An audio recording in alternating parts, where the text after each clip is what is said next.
இந்திய ராணுவத்தில் பணிபுரியும் போது 2 பிள்ளைகளும் ராவி நதியில் தவறி விழுந்து மரித்து விட்டார்கள். பிறகு அவர் மற்றும் அவர் மனைவி பிள்ளைகள் இழந்த துக்கத்தில் என்ன செய்வது என்று தெரியாமல் தவித்துக் கொண்டு இருக்கும் பொழுது இயேசு கிறிஸ்து தரிசனம் கொடுத்து இருவரும் ஆண்டவருக்கென்று ஊழியம் செய்யும்படி அழைக்கப்பட்டார்கள். அவர்கள் செய்து வரும் சத்திய வேத ஆராய்ச்சி ஊழியம் ஆண்டவருடைய கிருபையால் வல்லமையாக நடைபெற்று வருகிறது. அவர்கள் கொடுக்கும் ஆண்டவருடைய வார்த்தையை நாம் கேட்போம். இந்திய தேசத்தில் எழுப்புதல் வேண்டும். இயேசு சிந்திய ரத்தம் தெளித்திட வேண்டும். ஆத்தும அறுவடை செய்திட வேண்டும். சீடரை எங்கும் அனுப்பிட வேண்டும்.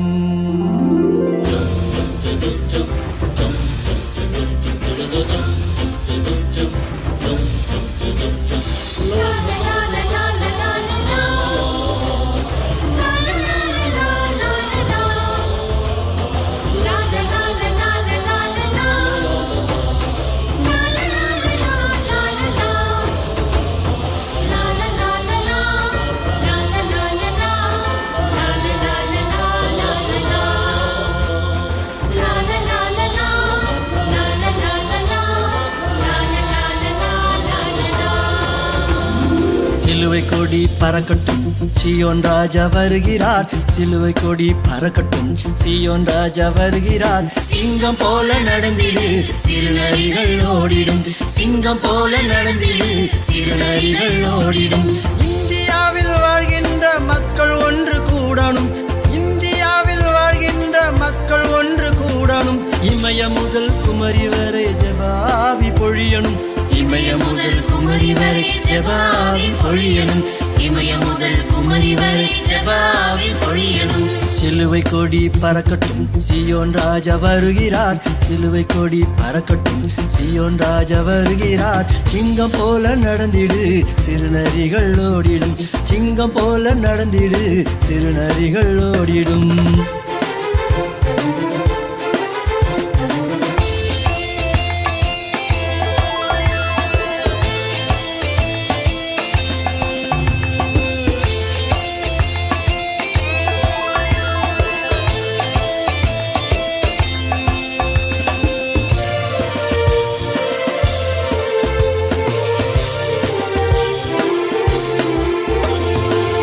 வறுமை பாவத்திலே சாகும் ஜனத்தை மீட்கணும். வறுமை பாவத்திலே சாகும் ஜனத்தை மீட்கணும். சாதி மத பேதமின்றி இயேசு நாமம் போற்றணும்.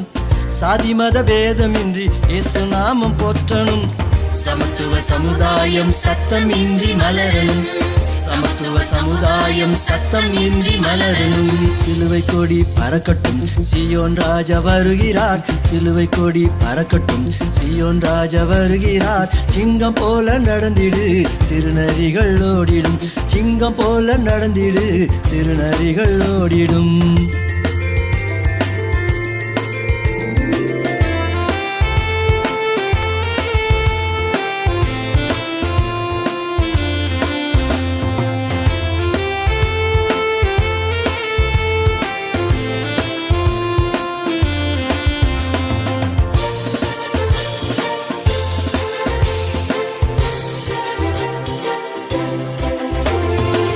சீடனும் ஜாமக்காரன் யுத்த வீரன் எழுமனும். சீடனும் ஜாமக்காரன் யுத்த வீரன் எழுமனும். நாடெங்கும் நற்செய்தி திருவசனம் விதைக்கணும். நாடெங்கும் நற்செய்தி திருவசனம் விதைக்கணும். நாளிடம் எங்கும் இயேசு திருநாமம் தொனிக்கணும். நாளிடம் எங்கும் இயேசு திருநாமம் தொனிக்கணும். சிலுவை கொடி பறக்கட்டும், சீயோன் ராஜா வருகிறார். சிலுவை கொடி பறக்கட்டும், சீயோன் ராஜா வருகிறார். சிங்கம் போல நடந்திடு, சிறுநரிகள் ஓடிடும். சிங்கம் போல நடந்திடு, சிறுநரிகள் ஓடிடும்.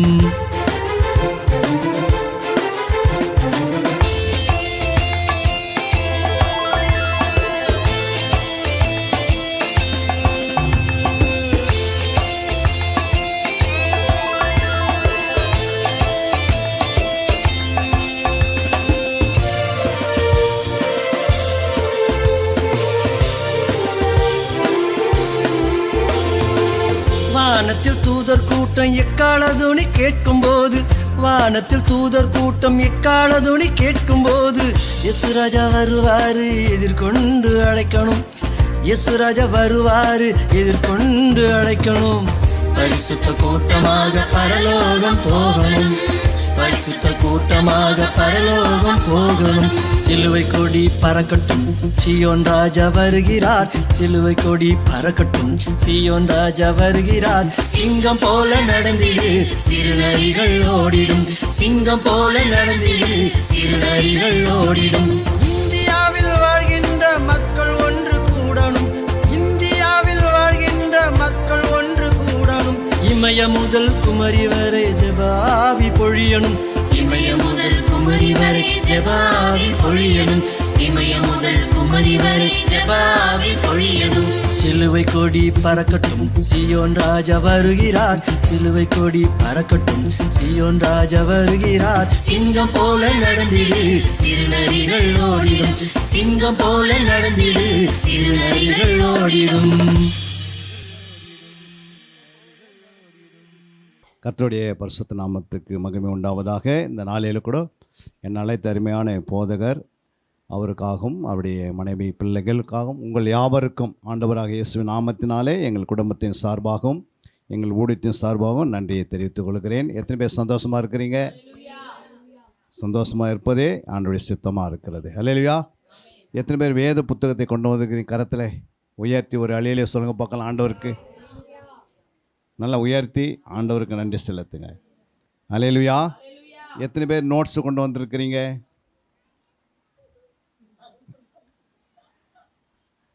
அல்லேலூயா. ஆண்டோடைய வார்த்தையை நம்ம என்ன பண்ணக்கூடாது? வீணிலே வணங்கக்கூடாது. அல்லேலூயா. அவருடைய வார்த்தை வரும்போது அது எழுத வேண்டும், அது மனதிலே பதிக்க வேண்டும், அது இருதயத்தில் என்ன செய்யணும்? எழுதி கொள்ள வேண்டும். அதுக்கு அடுத்தது அது வீட்டில் போய் என்ன செய்யணும்? உங்கள் குடும்ப ஜெபத்தில் அனுதினம் அந்த வார்த்தைகளை நாம் பார்க்க வேண்டும். அது உங்களுடைய சிந்தனைகள் சிதறாது. இங்கே உட்காந்து நீங்கள் எழுதும் போது, ஏன்னா நம்ம ஆலயத்துக்கு எதுக்கு வரோன்னா ஆண்டோடைய பாதத்தில் வரோம். அல்லேலூயா. ஆண்டவர் பேசுகிறாரு. யாராவது நமக்கு கொடுத்த கடனுக்கு அவங்க சொல்கிறாங்க இந்தந்த மாதத்தில் நான் கொடுக்க போகிறேன்னா உடனே நம்ம என்ன பண்ணுவோம்? நோட் எடுத்து எழுதிடுவோம். கரெக்டாக சில காரியத்தை நம்ம எழுதி வைக்கிறோம். நம்ம வீட்டு மணி என்ன பண்ணுறோம்? பத்திரத்தில் எழுதி பத்திரமா வச்சுக்கிறோம். அல்லையா? அது கூட அழிஞ்சிடும். ஆனால் ஆண்டோடைய வார்த்தை என்ன பண்ணாது? அழியாது. ஏன் நம்ம வார்த்தையை எழுதுவதில்லை? அதுக்கு ஏன் நம்ம பயிற்சி எடுக்கிறதில்ல? சொல்லுங்கள் பார்க்கலாம். நமக்கு அந்த மாதிரி யாரும் என்ன பண்ணல? கற்றுக் கொடுக்கல. அல்லையா? அப்படியே வரோம், இந்த வாரம் கேட்குறோம், அப்புறம் 6 நாள் அப்படியே உலகத்தில் சுற்றுறோம், மறுபடியும் என்ன பண்ணுறோம்? ஆலயத்துக்கு ஓடி வரோம், மறுபடியும் வார்த்தை கேட்குறோம், ஏதோ ஒரு வார்த்தை வந்தது சந்தோஷப்படணும் போயிடுறோம். அதனால் ஆண்டவருக்கு நஷ்டம் கிடையாது. நம்முடைய ஆத்மாவை நாம் என்ன செய்கிறோம்? கத்தி எடுத்து நாமளே என்ன பண்ணுறதை குத்தி அதுவே பலவீனப்படுத்துகிறோம். அல்லேலூயா. ஏன்னா இந்த வார்த்தைகள் நீங்கள் எழுதும் போது அது உங்களுக்கு என்ன உண்டாகுது? உங்களுடைய இருதயத்தில் எழுதுகிற மாதிரி. இரண்டாவது, இந்த வார்த்தை நீங்கள் எழுதி ஒரு 52 சண்டே நீங்கள் மெசேஜ் கேட்குறீங்க, அது ஒரு நல்ல ஒரு நோட்டு போட்டு அந்த நோட்டில் என்ன செய்யணும்? அந்த நோட்ஸில் அது எழுதி உங்களுடைய அலுமாரியில் ஒரு வருஷத்துக்கு 2024 நான் 52 சண்டே வந்தேன், இந்த மெசேஜ் என்ன பண்ணியிருக்கிறீங்க? அழகாக எழுதி ஒரு டைரி மாதிரி போட்டு அதை அலுமாரியிலையோ உங்கள் வீட்டில் ஒரு முக்கியமான இடத்துல வைக்கிறீங்கன்னு வச்சுங்க. பின்னாடி வர சந்ததி எடுத்து பார்க்கும், என்னுடைய அம்மா என்ன பண்ணியிருக்கிறாங்க, வாரம் வாரம் ஆலயத்துக்கு போய் ஒழுங்காக என்ன பண்ணியிருக்கிறாங்க, எழுதியிருக்கிறாங்க. அந்த பேர பிள்ளைங்களை பார்க்கும், பிள்ளைங்க பார்க்கும். பின்னாடி வர சந்ததியாக நீங்கள் சொத்து சேர்த்து வச்சுட்டு போகிறீங்க. அல்லேலூயா. அது ஏன் நம்ம செய்கிறதில்ல? அந்த அறிவு நமக்கு என்ன பண்ண மாட்டேங்குது? நோட் பண்ணுற அறிவு நமக்கு வரமாட்டேங்குது. அல்லேலூயா. அதனால தான் நீங்கள் இந்த வசனத்தெல்லாம் நோட் பண்ணி எழுதி அந்த வாரம் ஃபுல்லாக பாருங்கள், என்ன தான் ஆண்டு உங்களோட பேசினார். புரியுங்களா? ஆண்டோடைய வார்த்தையை கொண்டு தான் என்ன பண்ணுவார்? பேசுவார். வேறு எதனா பேசுவாரா? அப்போ நீங்கள் இந்த வார்த்தையில் கரெக்டாக கேட்டுக்கொண்டே இருந்தீங்கன்னா, இந்த வசனங்களை கேட்டுக்கொண்டே இருந்தால், புரியுங்களா, பிசாசு பேசுகிறத கண்டுபிடிச்சிடுவீங்க, மனசு பேசுகிறத கண்டுபிடிச்சிடுவீங்க, ஆண்டவர் பேசுகிற வசனத்தையும் கண்டுபிடிச்சிடுவீங்க. அல்லேலூயா. 3 பேருமே வசனத்தை பேசுவாங்க. புரியுங்களா? ஆனால் ஆண்டுடைய வார்த்தை அவர் பேசும்போது அதை கண்டுபிடிக்கிறதுக்கு அப்படின்னா நீங்கள் ஆல்ரெடி என்ன பண்ணியிருக்கணும்? அதில் பழகி இருக்கணும். அல்லேலூயா.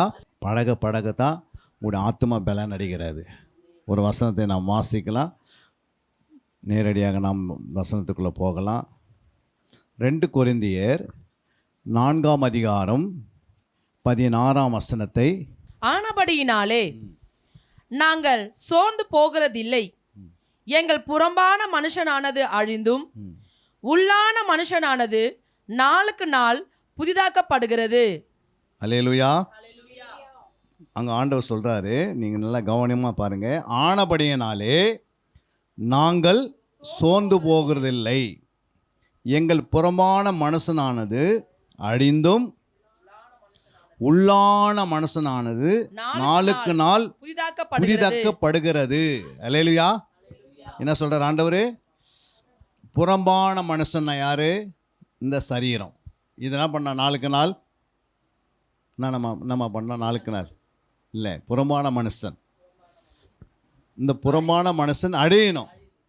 புரியுங்களா? எத்தனை பேருடைய சரீரம் நாளுக்கு நாள் அழியுது? அறியுதாம்மா? நீங்கள் வளர வளர என்ன ஆகுது? மரணத்துக்கு நெருங்கி போயின்னு இருக்கிறோம். போகிறோமா இல்லைங்களா? ஒரு பிறந்த நாள் வரும்போது அப்போது ஒரு வயசு என்ன பண்ணுறோம்? மரணத்துக்கு கிட்ட போகிறோம். அல்லேலூயா. அப்போ அழிவதுக்கு நெருங்கி போயினே இருக்கும் அந்த சரீரம். என்னைக்கு இருந்தாலும் அழிவு போகிறது. ஆனால் அழிவுக்கு என்ன பண்ணுது இது? இப்போ அந்த அம்மா இருக்கிறாங்க, இந்த அம்மா இருக்கிறாங்க, அவங்கள 25 வயசில் பார்க்கும்போது எப்படி இருந்திருப்பாங்க? இப்போ அவங்களுடைய சரீரம் என்ன இருக்குது? முகத்தில்ண்ணா எப்படிமா இருக்குது? முகலாம் எப்படி இருக்குது? அப்படியே கொஞ்சம் கொஞ்சம் சுருங்க வந்துடுச்சு. அப்போது அது அழிவுக்கு நெருங்கி போகுது. நம்முடைய லிவர் பார்த்தீங்கன்னா, நம்முடைய கிட்னியை பாருங்கள், நம்முடைய நுரையீரலில் பாருங்கள், நமக்குள்ளே இதயத்தை பாருங்கள், நமக்குள்ளே இருக்கிற கை காலை பாருங்கள், நமக்குள்ளே இருக்கிற கண்ணை பாருங்கள். நீங்கள் வளர வளர வளர என்ன பண்ணுது? அது அழிவுக்கு முன்னாடி கண்ணெல்லாம் குருடாது. நுரையீரலில் என்ன பண்ணுது? அந்த ஃபஸ்ட்டு நீ ஓட்டம் ஓட முடியல. அல்லேலூயா. கிட்னியில் என்ன பண்ணுது? அந்த அளவுக்கு நம்ம கிட்னி வேலை செய்யாது. ஏன்னா அப்படி கொஞ்சம் கொஞ்சமாக நம்ம ஓட ஓட ஓட ஓட என்ன பண்ணுது? இது அழியுது. அல்லேலூயா.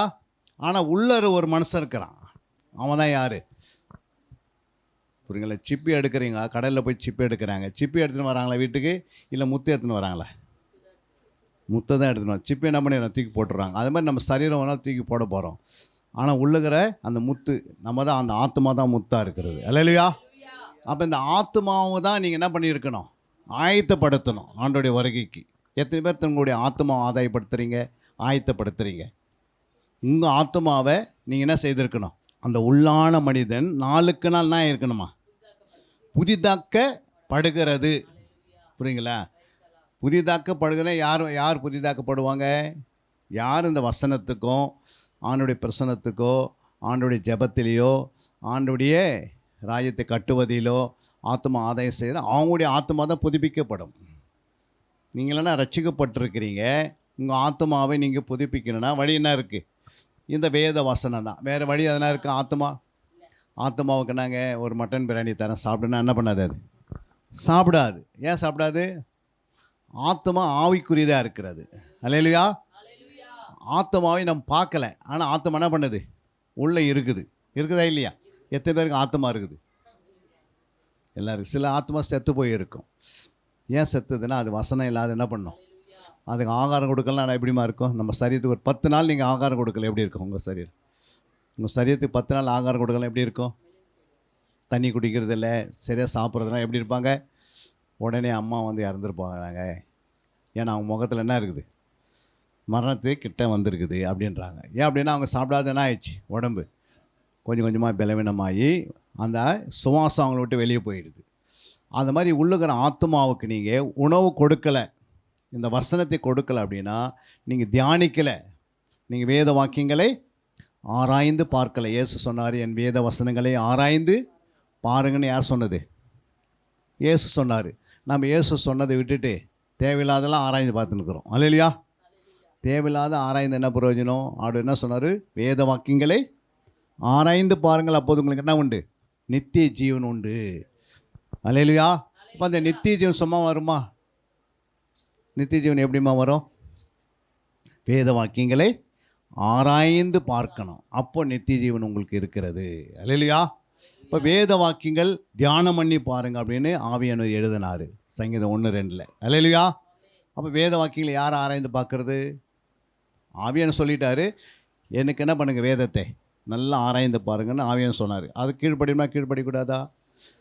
கீழ்ப்படியணும். இப்போ ஆவியானவருக்கு நம்ம கீழ்ப்படியலாம். ஆவியானவர் நமக்குள்ள என்ன பண்ண மாட்டார்? நம்ம கைத்தட்டி எவ்வளோ நேரம் பாடினாலும் ஆவியானவர் இருக்கிறான்னு அர்த்தம் கிடையாது. நம்முடைய பலத்தினால் கூட நம்ம என்ன பண்ணிக்கலாம், நல்லா கைத்தட்டி பாடலாம். ஆனால் ஆவியானவர் பாடுறதுக்கும் ஆவியானவர் உங்களுக்குள்ளே இருக்கிறதுக்கும், ஆவியானவர் உங்களுக்குள்ளே இருந்தாருன்னா நீங்கள் வரும்போதே நோட்ஸு கொண்டு வந்திருப்பீங்க, வேத புத்தகத்தை கொண்டு வந்திருப்பீங்க, எழுதுவதுக்கு ஆயத்தமாக இருந்திருப்பீங்க, ஏற்கனவே நீங்கள் ஜெபம் பண்ணி கொண்டு வந்திருப்பீங்க, ஆண்டவர் என்னோடு என்ன பேசணும் அந்த வாரம் அப்படின்னு அந்த நோக்கத்தோடு வந்திருப்பீங்க. அல்லேலூயா. அப்போ ஆவியானவரே உள்ள என்ன பண்ணல, உங்களுக்குள்ளே இருக்கிறாரா? ஆவியானவர் இருந்தால் என்ன பண்ணுவார்? இப்போ நீங்கள் ஸ்கூலுக்கு போகிறீங்க, பிள்ளைங்க ஸ்கூலுக்கு போகும்போது நோட்ஸ் எதுவும் எடுத்துன்னு போகாத, ஒரு புக்கு மட்டும் எடுத்துன்னு போனால் எப்படி இருக்கும்? அப்போ அவங்க ஸ்கூலுக்கு போய்க்கிறாங்களா? எதுக்கு போய்க்கிறாங்க? டீச்சர் கேட்பாங்க, நீ ஸ்கூலுக்கு வரலப்பா, சும்மா என்ன பண்ணிக்கிற, சுற்றி பார்க்கலான்னு வந்திருக்கிற. அப்போ ஸ்கூலுக்கு போகும்போது இந்த உலக படிப்பு எவ்வளோ படித்தாலும் எங்கே போக முடியாது? பரலோகம் போக முடியாது. போக முடியுமா? வாங்க முடியாது. நான் இல்லைங்க, நான் வந்து நிறைய படிச்சுட்டுங்கிறேன், அதனால் இந்த படிப்பெல்லாம் எனக்கு பரலோகத்துக்கு கொண்டு போயிடும் அப்படின்னு ஆண்டவர் எங்கேயுமே எழுதலை. புரியுங்களா? எதை எழுதி வச்சார்? என் சித்தத்தை நீ செய்கிறீங்களா, நான் சொன்னதை செய்கிறீங்களா, நான் என் வசனத்தை உள் வாங்குறீங்களா, புரியுங்க, நான் கொடுக்குற சத்தியத்தை நீங்கள் உள்ளே வாங்கி விடுதலோடு வாழுறீங்களா, எந்த வியாதியில்லாத வாழுறீங்களா, நோயில்லாத வாழுகிறீங்களா, பலவீனமில்லாத வாழுகிறீங்களா, சோர்வில்லாத வாழுகிறீங்களா, என் வசனத்தில் நீ பரிசுத்தமாக ஜீவிக்கிறாயா, உன் வாழ்க்கையில் பரிசுத்தம் இருக்குதா, நீ உடைய கணவருக்கு கீழ்ப்படுகிறாயா, உன் மனைவிக்கு நீ அன்பு கூறுகிறாயா, உன் பிள்ளைகளை நேசிக்கிறாயா, உன் பிள்ளைகள் பெற்றோருக்கு கீழ்ப்படுகிறார்களா, நீ சபைக்கு கீழ்ப்படுகிறாயா, எனக்கு கீழ்ப்படியாத கேட்பார் ஆண்டவர். அல்லேலூயா. அதுதான் வாழ்க்கை, சாட்சியின் வாழ்க்கை. அல்லேலூயா. இல்லை என்றால் ஆண்டோடைய வருகை வரும், அப்போ சபை என்ன பண்ணும்? நிர்விசாரமாயிடும். அல்லேலூயா. நீங்கள் இங்கே உட்காந்துருக்கலாம் ஞானஸ்தானம் எடுத்துகிட்டு. அல்லேலூயா. அதனால் ஞானஸ்தானம் எடுத்தால் ஒரு உடன்படிக்கை. அல்லேலூயா. உடன்படிக்கை பண்ணிட்டார் ஆண்டவர். இப்போ உடன்படிக்கை பண்ண ஆண்டவர் என்ன பண்ணியிருக்கணும்? உன் மணவாளனை நீங்கள் அறிந்து வச்சிருக்கணும். மணவாளனா யார், மணவாளனுடைய சுபாவங்கள் என்ன, மணவாளனுடைய குணங்கள் என்ன, மணவாளனுடைய வல்லமை என்ன அப்படின்னு எல்லாம் தெரியுமா? சொல்லுமா. மணவாளனுடைய வல்லமை என்னம்மா சொல்லுங்கள். அவர் தொட்டா சுகமாக வராங்க, பேசினா சுகமாக வராங்க, அவர் சுவாச ஊதனா சுகமாக வராங்க, அவர் எச்ச துப்பி கண்ணில் தடவைனா கண்ணுன்னா குருடு கண்ணு தெரியுது. அப்போ அவருடைய வல்லமை அது உனக்கு தெரிஞ்சிடும். மணவாட்டிக்கு இன்றைக்கி மணவாட்டி ஊரெல்லாம் சுற்றின்னு இருக்கிறோம் இயேசுவை விட்டுட்டு. அல்லேலூயா. மணவாளன் விட்டு எவ்வளோ நீ சுற்றினாலும் மணவாள்கிட்ட போக முடியாது. மணவாளனுடைய இருதயத்தை நீ அறிஞ்சு வச்சிருந்தனா ஒரு நாள் மணவாளன் வரும்போது உன்னை அழைச்சின்னு போவார். இல்லைனா நரகம் ஆயத்தமாக இருக்குது, நரகம் அவ்வளோ வேதனைக்குரியுது. புரியுங்களா? நம்முடைய கல்லறை வரைக்கும் பேர் இருக்கக்கூடாது, பரலோகத்து வரைக்கும் நம்முடைய பேர் இருக்கணும். நிறைய பேர் கல்லறை வரைக்கும் எழுதி கல்லறையை பயங்கரமாக கட்டி வச்சுக்கிறாங்க. புரியுதுங்களா? இன்னும் கல்லறையில் ஆள் இருக்கிற மாதிரி. அல்லேலூயா. கல்லறையில் யாருமே இருக்க மாட்டாங்க. ஏன் இருக்க மாட்டாங்க? கல்லறையில் யாருன்னா இருப்பாங்களா? ஏன் இருக்க மாட்டாங்க? இயேசு அவர் கல்லறையில் இல்லை, அதனால் யாருடைய கல்லறையில் யாருமே இருக்க மாட்டாங்க. அல்லேலூயா. ஒரு முறை நீங்கள் புதைச்சிட்டு வந்துட்டிங்கன்னா அதுக்கப்புறம் அங்கே போக வேண்டிய அவசியமே கிடையாது. அப்படி போகிறீங்கன்னா உங்கள் அவபக்தி, சுயபக்தி, நீங்கள் வந்து அவபக்தியாக இருக்கிறவங்க எங்கே போக மாட்டாங்க? தேவனுடைய ராஜ்யத்தில் பிரவேசிக்க மாட்டாங்க. கல்லறை போய் நீ வணங்கிட்டியோ, கல்லறைக்கிட்ட போய் நீ முழங்கால் படியிட்டியோ, கல்லறை போய் நீ நேசித்திட்டியோ, அது போல் போய் மாலை போட்டுட்டியோ நீங்கள் போக முடியாது. அல்லேலூயா. ஏன் போக முடியாது? இயேசு கல்லறையில் இல்லை. புரியுங்களா? கல்லறையை வணங்க முடியாது. அவங்க என்ன பண்ணாங்க? நிறையா சில தூபவர்கள்லாம் கொண்டு போனாங்க. அதுக்குள்ள இயேசு எங்கே வந்துட்டார்? கல்லறை விட்டு வெளியே வந்துட்டார். ஏன்னா ஜனங்க அறியாமல் வந்து என்ன பண்ணிவிடுவாங்க? ஒருவேளை மரியாளோ யாரோ போய் கல்லறையை வணங்கிட்டு இருந்தாங்கன்னா இன்றைக்கி ஜனங்கள் எல்லாம் எது வணங்குவாங்க? கல்லறை வணங்குவாங்க. அப்போ ஆண்டவராக இயேசு கிறிஸ்து ஆவியாக இருக்கிறாரு. நம்முடைய மணவாளன் எப்படி இருக்கிறாரு? ஆவியாக இருக்கிறாரு. அவர் எங்கே இருக்கிறாரு? உங்களுக்குள்ள வந்து வாசம் பண்ணணும்னா நீங்கள் இடம் கொடுக்கணும். எத்தனை பேர் இடம் கொடுக்குறீங்க இயேசுக்கு? இயேசுக்கு இடம் கொடுக்குறீங்கன்னா அவர் வார்த்தைக்கு என்ன பண்ணணும்? இடம் கொடுக்கணும். அல்லேலூயா. நீங்கள் எவ்வளோ ஆண்டவருடைய மணவாளனை அறியணும். புரியுங்களா? உங்களுடைய மணவாளனை, நம்முடைய மணவாளனை என்ன பண்ணியிருக்கணும்? நீங்கள் அறிந்து கொள்ளணும். யாரெல்லாம் அறிந்து கொள்ள போகிறீங்க? அப்போ அறிந்து கொள்ளணும், அவரை குறித்து எழுதணும். புரியுங்களா? நமக்கும் உலகத்துக்கு என்ன வித்தியாசம் உண்டு? இந்த உலகத்துக்கு நமக்கு நம்ம வித்தியாசம். ரட்சிக்கப்பட்டவர்களுக்கும் ரட்சிக்கப்படாதவங்க என்ன வித்தியாசம்? யாராவது சொல்லுங்கள் பார்க்கலாம். ரட்சிக்கப்படாதவர்களுக்கும் என்ன வித்தியாசம்? ரட்சிக்கப்பட்டவர்களை பரிசுத்தம் இருக்கும், ரட்சிக்கப்படாதவர்களை பரிசுத்தம் இருக்காது. அல்லேலூயா. ரட்சிக்கப்பட்டவர்களுக்கும் ரட்சிக்கப்படாலும் ஒரு வித்தியாசம் இருக்குதுன்னு ஆண்டவர் சொல்லியிருக்கிறார். அல்லேலூயா. தீட்டானதுக்கு தீட்டு இல்லாததுக்கு என்ன இருக்குது? வித்தியாசம் இருக்கிறது. அப்போ அந்த வித்தியாசம் நமக்குள்ளே இருந்தால் தான் நம்மளை பார்க்குற 10 பேர் மனம் திரும்புவாங்க. நம்ம சாட்சியாக ஜீவிக்கிறோமா? யாராவது உங்களை பார்த்து இந்த அம்மாவை பார்த்தேன், அவங்களுக்கு இயேசுவே பார்க்குற மாதிரி இருக்குது அப்படின்னு யாருன்னா சொல்லியிருக்கிறாங்களே இது வரைக்கும்? ஏன் சொல்கிறதில்ல? நம்ம இன்னும் உலகத்திலேயே இருக்கிறோம். ரட்சிக்கப்பட்ட பிறகு எங்கே இருக்கிறோம்? உலகத்திலேயே இருக்கிறனால உலகமும் உலகத்தில் உள்ளவைகளிலும் நீங்கள் அன்பு கூறாதீங்கன்னு ஆண்டவர் சொல்லியிருக்கிறார். ஒரு உலகத்தையும் உலகத்தில் உள்ள என்ன பண்ணக்கூடாது? அன்பு கூறக்கூடாது. அதனால தான் ஆண்டவர் சொன்னார், நீங்கள் புறம்பான மனுஷனை அழித்தும் உள்ளான மனுஷனை என்ன பண்ணியிருக்கணும்? நாளுக்கு நாள் புதிதாக்கப்பட வேண்டும். அல்லேலூயா. இப்போ உள்ளான மனுஷன் யார் புதிதாக்கணும்? அவங்கவுங்க இன்ட்ரெஸ்ட் எடுத்தால் தான் முடியும். புரியுங்களா? நீங்களே இன்ட்ரெஸ்ட் எடுக்கணும், நீங்களே முயற்சிக்கணும். புரியுங்களா? எனக்குள்ளே ஒரு மனுஷன் இருக்கிறான், அந்த உள்ளான மனுஷன் ஆத்மாவை நான் வருகைக்கு என்ன பண்ணியிருக்கணும்? ஆயத்தமாக்கணும். அப்படி நீங்கள் ஆயத்தமாகலை அப்படின்னா எங்கே போவது? அது கிறிஸ்துவை அறியாது, கிறிஸ்துவை சந்திக்காது. அல்லேலூயா. நீதிமொழியில் 11ஆம் அதிகாரம் 17ஆம் வசனம் என்ன சொல்லுது பாருங்க.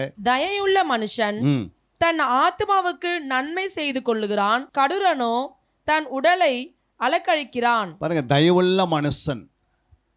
புரியுங்களா? அப்படின்னு சொல்லிட்டான்னு சொல்ல தன் ஆத்மா சொல்லுங்க பார்க்கலாம். அப்போ தன் ஆத்மான யாருடைய ஆத்மா?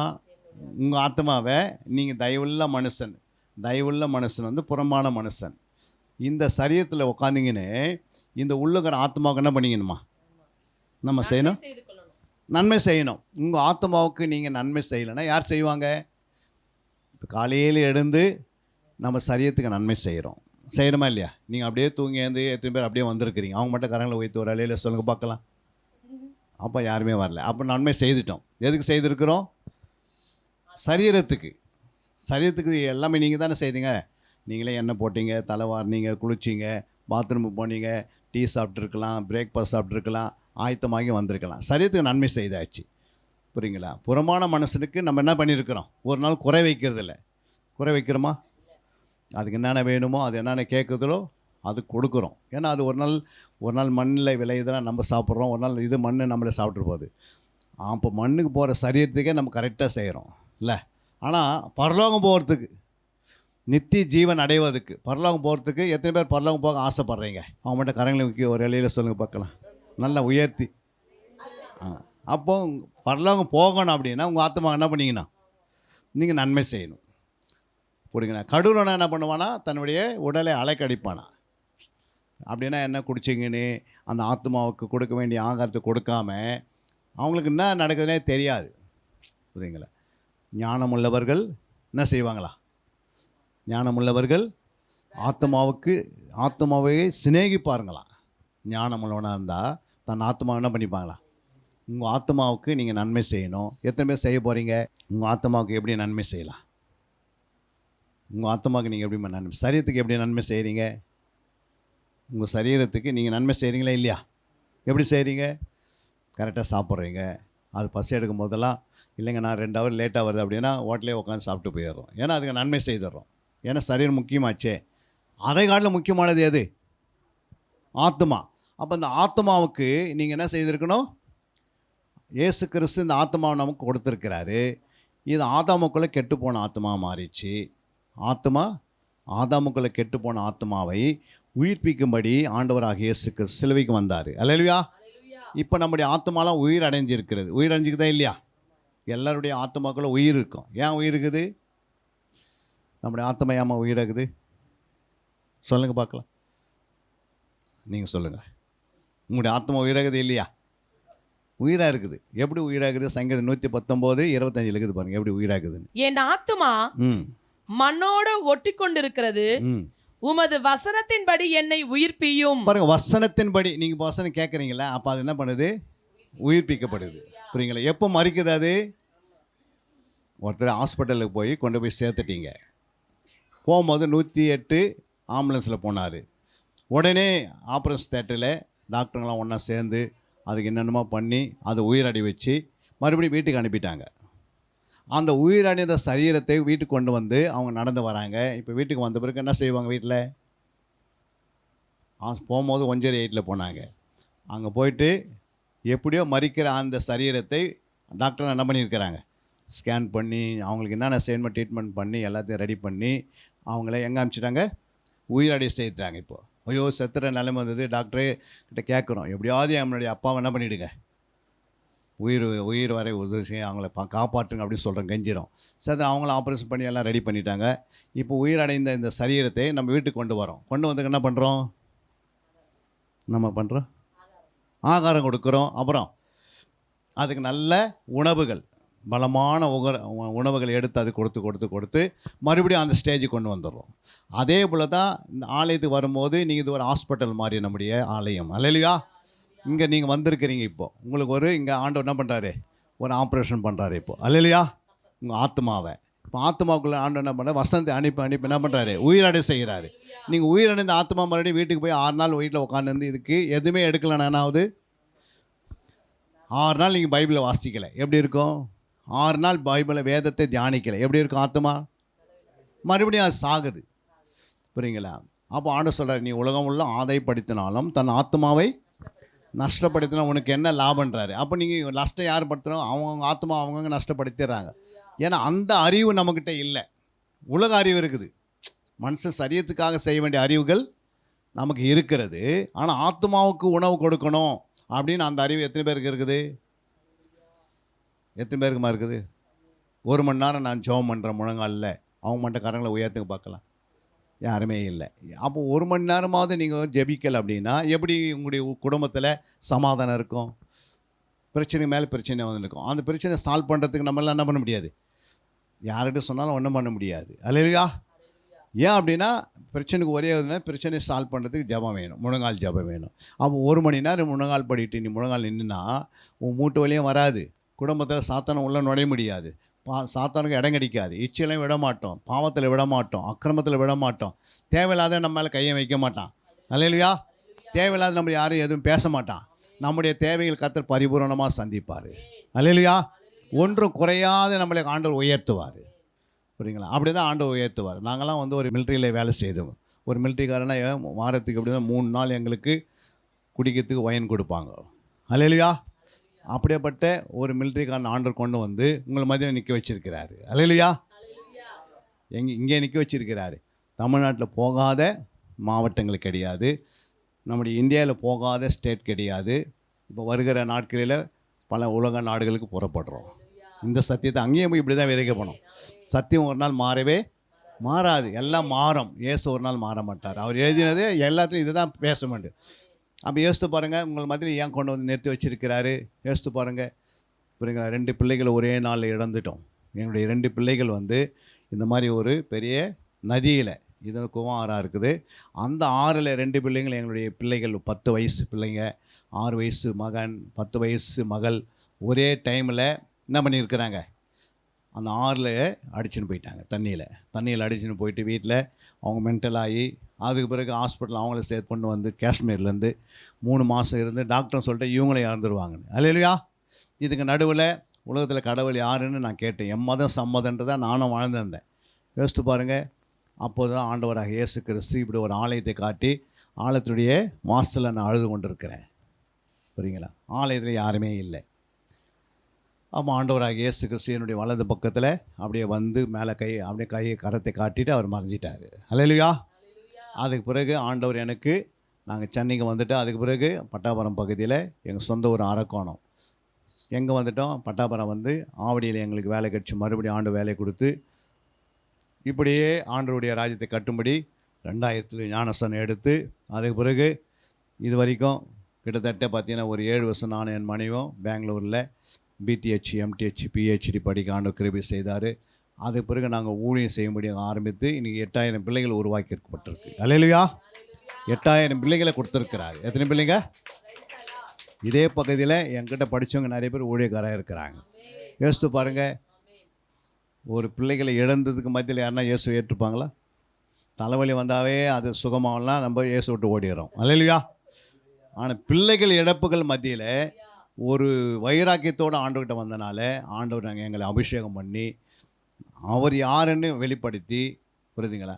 இன்றைக்கி பல டிவிகளில் ஆண்டவர் என்ன பண்ணியிருக்கிறாரு, ட்ரூத் பைபிள் டிவின்னு ஒன்று ஆரம்பிச்சிடும். அந்த ட்ரூத் பைபிள் டிவி இன்றைக்கி உலகமெல்லாம் போய் கொண்டிருக்கிறது. அல்லேலூயா. இன்றைக்கி எங்கோ இருந்த ஒரு மனுஷனை பிசாசன் அனுப்பிச்சான்னு இந்த 2 பிள்ளைங்களை தூக்கிட்டா முழு குடும்பத்தை என்ன பண்ணிடலாம், அழிச்சலான்னு அவன் போட்ட பிளானு. இன்றைக்கி அவன் கழுத்தில் பெரிய செயினை போட்டு தரன்னு இழுத்துன்னு போய் கொண்டிருக்கிறோம். அல்லேலூயா. அதுக்கு என்ன முக்கியம்? ஜெபம் முக்கியம். அதுக்கு என்னென்ன ஜெபம் இருக்குது பைபிளில்? 40 பகல் 40 இரவு ஆண்டவராக இயேசு கிறிஸ்து ஜெபித்தார். அல்லேலூயா. அப்போது ஆண்டவர் சொன்னார் எங்களுக்கு, நீங்களும் 40 பகல் 40 என்ன பண்ணுங்கள், சாப்பிடாமல் தூங்காமல் நீங்கள் ஜெபம் பண்ணுங்க அப்படின்னாரு. அப்படி 40 பகல் 40 இரவு 1 கோடி சீசர்களை உருவாக்குவதற்கு, எத்தனை கோடி? 1 கோடி உருவாக்கணும்னா நம்ம என்ன செய்யணும்? 40 பகல் நம்ம சரீரத்தை ஒடுக்கணும். உங்கள் சரீரத்தை நீ ஒடுக்கணுமா? சும்மா இது ஒடுக்காமல் என்ன பண்ண முடியாது, தூக்கத்தை வெறுக்கணும் அப்படின்னு சொல்லி 40 இரவு தூங்காமல் 40 பகல் சாப்பிடாமல் நானும் என் மனைவியும் என்னோட கூட ஒரு சிறு கூட்டத்தை வைத்துக்கின்னு, புரியுங்களா, இந்த ஜபத்தை ஏறெடுக்க ஆண்டு கிருபை செய்தார். யோசித்து பாருங்கள், எதுக்காக சொல்லுங்கள் பார்க்கலாம். எதுக்காக? அவர் நமக்காக ஜீவனையை கொடுத்தார். இயேசு நமக்காக உயிரை கொடுத்தார். யாராவது உயிரை கொடுத்துருக்குறாங்களா உங்களுக்காக? எல்லா அன்பிலும் ஜீவனை கொடுக்குற அன்பு தான் பெரிதான அன்பு. அல்லேலூயா. அது இயேசு செய்தார். அவரே நாம் நேசித்து அவருக்காக வாழ்ந்து காட்டினோமே. அவருக்காக யாரெல்லாம் வாழ போகிறீங்க? அவன் மட்டும் கரங்களை உயர்த்தி காட்டுங்க பார்க்கலாம். நான் இயேசுக்காக வாழ போகிறேன். இன்னிலேருந்து நான் வாழ்ந்தால் யாருக்காக வாழுவேன்? இயேசுக்காக வாழுவேன். அப்போ இயேசுக்காக வாழ்னா இயேசுக்காக என்ன பண்ணியிருக்கணும்? உங்களால் முடிந்தது. அவர் பணம் கேட்கலை, பொருள் கேட்கலை, உங்களுடைய உள்ளத்தை கேட்குறாரு. உங்களுடைய உள்ளத்தை கேட்டு, நீ உள்ளத்தை எனக்கு தாமா, இந்த உள்ளத்தை நான் என்ன உள்ளமாக மாற்றி கொடுக்குறேன், புரியுங்களா? அது சும்மா மாறாது. நீங்கள் ஆண்டவர்கிட்ட கொடுத்து ஒப்பு கொடுத்து நீங்கள் அர்ப்பணித்து இந்த ஆத்மாவுக்காக என்ன பண்ணியிருக்கணும்? இரவு பகலும் இந்த ஆத்மா இயேசு என்ன சொன்னாரோ உங்கள் கையில் கொடுத்து வச்சுருக்கிற வேதத்தை நீங்கள் 24 மணி என்கிட்ட பின்னாடி சுற்று நான் சொல்ல, ஒரு 2 ஹவர் 40 நிமிஷம் தசம்பாகமாக என்ன பண்ணியிருக்கலாம்? இந்த வேதத்தை திறந்து நீங்கள் வீட்டில் உட்காந்து பாசிட்டிங்கன்னா இந்த பூமியிலையும் ஆசீர்வதிக்கப்பட்டிருப்பாய், நீ மரணத்துக்கு பிறகு பரலோகத்திலையும் ஆசீர்வதிக்கப்பட்டிருப்பாய். உன்னுடைய வாழ்க்கையில் சத்துருவானவன் பின்னாடி வந்தாலும் தோற்று போய் விடுவான். அல்லேலூயா. அப்போ இவ்வளோ பெரிய ஜபத்தை ஏறெடுக்க, அதுக்கு பிறகு 21 இரவு 21 பகல் தானியேலுடைய ஜபத்தை ஏறெடுக்க ஆண்டவர் கிருபை செய்தார். எத்தனை இரவு? 21 இரவு 21 பகல், புரியுங்களா? அப்படி ஒரு ஜபத்தை ஏறெடுத்தோம். அதுக்கு பிறகு 10 பகல் 10 இரவு அப்போஸ்தலருடைய ஜபம். அல்லேலூயா. அதை ஏறெடுக்க ஆண்டவர் என்ன பண்ணியிருக்கிறார்? கிருபை செய்தார். 2 முறை ஜெபிக்க ஆண்டவர் உதவி செய்தார். இது மாதிரி 10 பகல் 10 இரவு தூங்காமல் சாப்பிடாமல் என்ன பண்ணியிருக்கிறார் ஆண்டவர்? எங்களுக்கு அப்படியேப்பட்ட ஒரு அபிஷேகத்தை கொடுத்து இந்த ஊடத்தை செய்திருக்கிறோம். இந்த எல்லையில் இருந்தாலும், இதே சென்னையில் இருந்தாலும், கர்த்தர் எங்களுக்கும் உங்களுக்கும் ஒரு வித்தியாசத்தை இருக்குதுல்ல. நம்ம ரட்சிக்கப்பட்டோம். நீங்கள் வந்து 10 பகல் 10 இரவு ஜெபம்னு ஆண்ட சொல்ல, நீங்கள் 21 நாள் ஜெபம்னு சொல்ல. ஆனால் ஒரு நாளைக்கு 1 மணி நேரமாவது என்ன பண்ணியிருக்கணும்? ஒரு முழங்கால் படிட்டு ஒரு விசுவாசி ஜெபம் பண்ணலன்னா அவங்க எப்படி வரையில் போவாங்க? மரணம் கண்ணு முன்ன பிறகு நம்மக்கிட்ட நரகத்திலும் தூதன் வந்து நம்மளை கொண்டு போயிடக்கூடாது. அல்லேலூயா. நம்ம ரட்சிக்கப்பட்ட பிறகு யார் வரணும்? தேவ தூதர் வந்து நம்மளை அழைச்சிட்டு போகணும். அவ்வளோ சந்தோஷப்படணும். மரணம் சந்திக்கிற நாட்களில் ஒரு நாள் நம்மளே மரணம் சந்திக்கும். மரணம்னா என்ன அப்படின்னா, ஆண்டவருக்கும் இந்த ஆதாம் பாவம் செய்யும் போது அவங்க என்ன பண்ணிட்டாங்க? மறிச்சிட்டேன்னு சொல்லப்பட்டுக்கிறது இல்லை. அப்போ மறிச்சதுனால இப்போ ஒரு பிரிவு உண்டாகுது. அல்லேலூயா. அப்போ இந்த சரீரத்துக்கும் ஆத்மாவுக்கும் ஒரு பிரிவு உண்டாகுது. பாவம் செய்தால் ஆண்டவருக்கும் நமக்கும் ஒரு பிரிவு உண்டாயிடுது. புரியுங்களா? அப்போ மரணன்றது என்ன? நம்ம சரீரத்தை விட்டு தான் விலகணும் தவிர நம்மளுக்கு என்ன இல்லை, நம்ம ஏற்கனவே செத்து போட்டோம்னு அர்த்தம் இல்லை. நமக்கு மரணம் வருதுன்னா இன்னொரு சரீரம் வந்து வெளியே வருது. அந்த சரீரம் எப்படி இருக்கும்? எப்படிமா இருக்கும்? நீங்கள் போட்டுக்கிறீங்க இந்த ட்ரெஸ்ஸை காட்டிலையும் அவ்வளோ அழகாக இருக்கும். அல்லேலூயா. அவ்வளோ அது வெளிச்சமாக இருக்கும், அது பிரகாசிக்கும், அது தேவ தூதனை போல் இருக்கும். அந்த சரீரம் வெளியே வந்து நின்று இந்த சரீரத்தை பார்க்கும். ஐயோ இத்தனை நாள் இந்த சரீரத்தில் இருந்தேன் நான், இதெல்லாம் இவ்வளோ அழுக்காக இருக்குது. புரியுதுங்களா? யோபின் சரீரம் எப்படி இருந்ததா? அவர் தோலும் எலும்பமாக இருந்தார். ஆனால் அவர் சொல்கிறாரு, நான் என்னுடைய சரீரத்தில் தோலுமாக எலும்பாக இருந்தாலும் நான் ஆண்டவர் என்ன பண்ணுவேன்?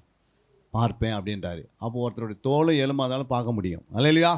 அப்போ பார்க்குறது ஆத்மா பார்க்குது. அப்போ நம்முடைய ஆத்மா வெளியே வரும்போது அது எப்படி இருக்கும்?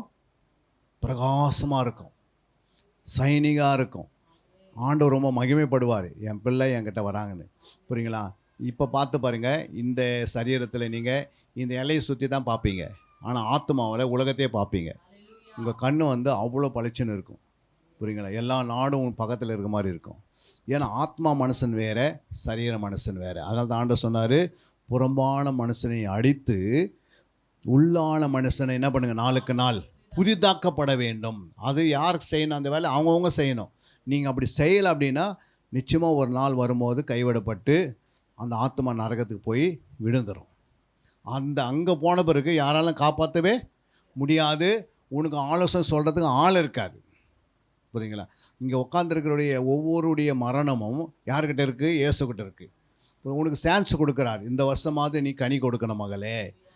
இந்த வருஷம் நீ கனி கொடுக்கலை அப்படின்னா அடுத்த வருஷம் வரும்போது வெட்டுண்டு அக்னியில் போடப்படுன்றார். கனி இல்லாத மரம் வெட்டுண்டு எங்கே போயிடுவான்? அப்போது கனினா என்ன அர்த்தம்? உனக்குள்ள அன்பு இருக்குதா? உன்னுடைய மனைவியை நீ நேசிக்கிறாயா? உன் மாமியாரை நீ நேசிக்கிறாயா அப்படின்னு கேட்பார். அதெல்லாம் முடியாதுங்க ஆண்டவரே, என்னை நேசிக்கிறதுக்கே எனக்கு ரொம்ப கஷ்டமாகுது. அல்லேலூயா. உங்கள் மாமியாரை நீ நேசிக்கலைன்னா வரைக்கும் என்ன பண்ண முடியாது, போகவே முடியாது. உங்கள் மாமனார் என்ன பண்ணியிருக்கணும்? நேசிக்கணும். அதுதான் அன்பு. அப்போ கனி இருந்தால் யாரை நேசிக்கிறீங்க? உங்கள் மாமியாரை நேசிக்க முடியும், உங்கள் மாமனாரை நேசிக்க முடியும், உங்களுக்கு கூட இருக்கிற உங்களுடைய மனைவியினுடைய உங்களுடைய கணவனுடைய தம்பியை நேசிக்க முடியும், தங்கையை நேசிக்க முடியும், அவங்க பிள்ளைகளை நேசிக்க முடியும். எல்லாரையும் நேசிக்கத்தான் கிறிஸ்துவின் அன்பு. அன்பு நம்முடைய கிறிஸ்துவின் அன்பு எப்படி நேசிக்கும்? தீமை செய்கிறவங்களையும் நேசிக்கும். நன்மை செய்கிற நேசிக்கிறது மனுஷனுடைய அன்பு. தீமையை உனக்கு யார் செய்கிறான் அவங்கள போய் நேசித்தா அது எந்த அன்பு? இயேசுடைய அன்பு தான் என்ன அன்பு? தீமை செய்கிறதை நேசிக்கிற அன்பு தான் இயேசுவின் அன்பு. அல்லேலூயா. அதனால தான் சத்துருக்களை உங்கள் சத்துருக்கள் என்ன பண்ணணும்? சிநேகிக்கணும் அப்படின்றாரு. அந்த அன்பு இந்த பகுதியில் இருந்தால் தான் நீங்கள் ஸ்டாரை போல் பிரகாசமாக இருப்பீங்க. இல்லைன்னா ரெண்டாவது கொரோனா வந்துச்சுன்னா ஒரு ஆள் கூட சபையில் இருக்க மாட்டீங்க. நீங்கள் நேசிக்கணும். நான் அந்தமான் நிக்கோபார் போயிருந்தேன். எத்தனை பேர் அந்தமான் நிக்கோபார் கேள்விப்பட்டிருக்கிறீங்க?